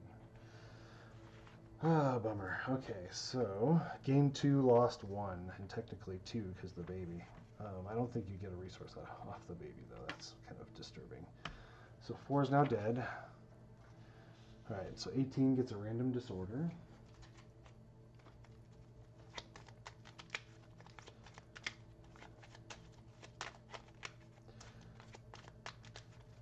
All right, let's see. Rageaholic. So they also get +3 insanity. Rageaholic. We just got that one of our other characters, right?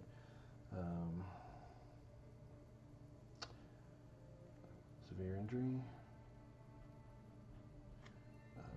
Frenzy. All right. Okay, well, still the baby maker. That lights in the sky helped us out because that kept us from losing both of them. So that's good. All right, so that's it for intimacy. It wasn't quite as good as I had hoped. So we gained 2 and lost 1, so our population goes up 1 to 14. Okay. All right, and lastly, so our last endeavor, I think we are going to just do some scrap scavenge. So let's just do that. 6. So we can go up to 8, right? Because light's in the sky, but it doesn't help us. 6 to 9, gain 1 broken lantern resource. So rather than grab the card, let's just add it here.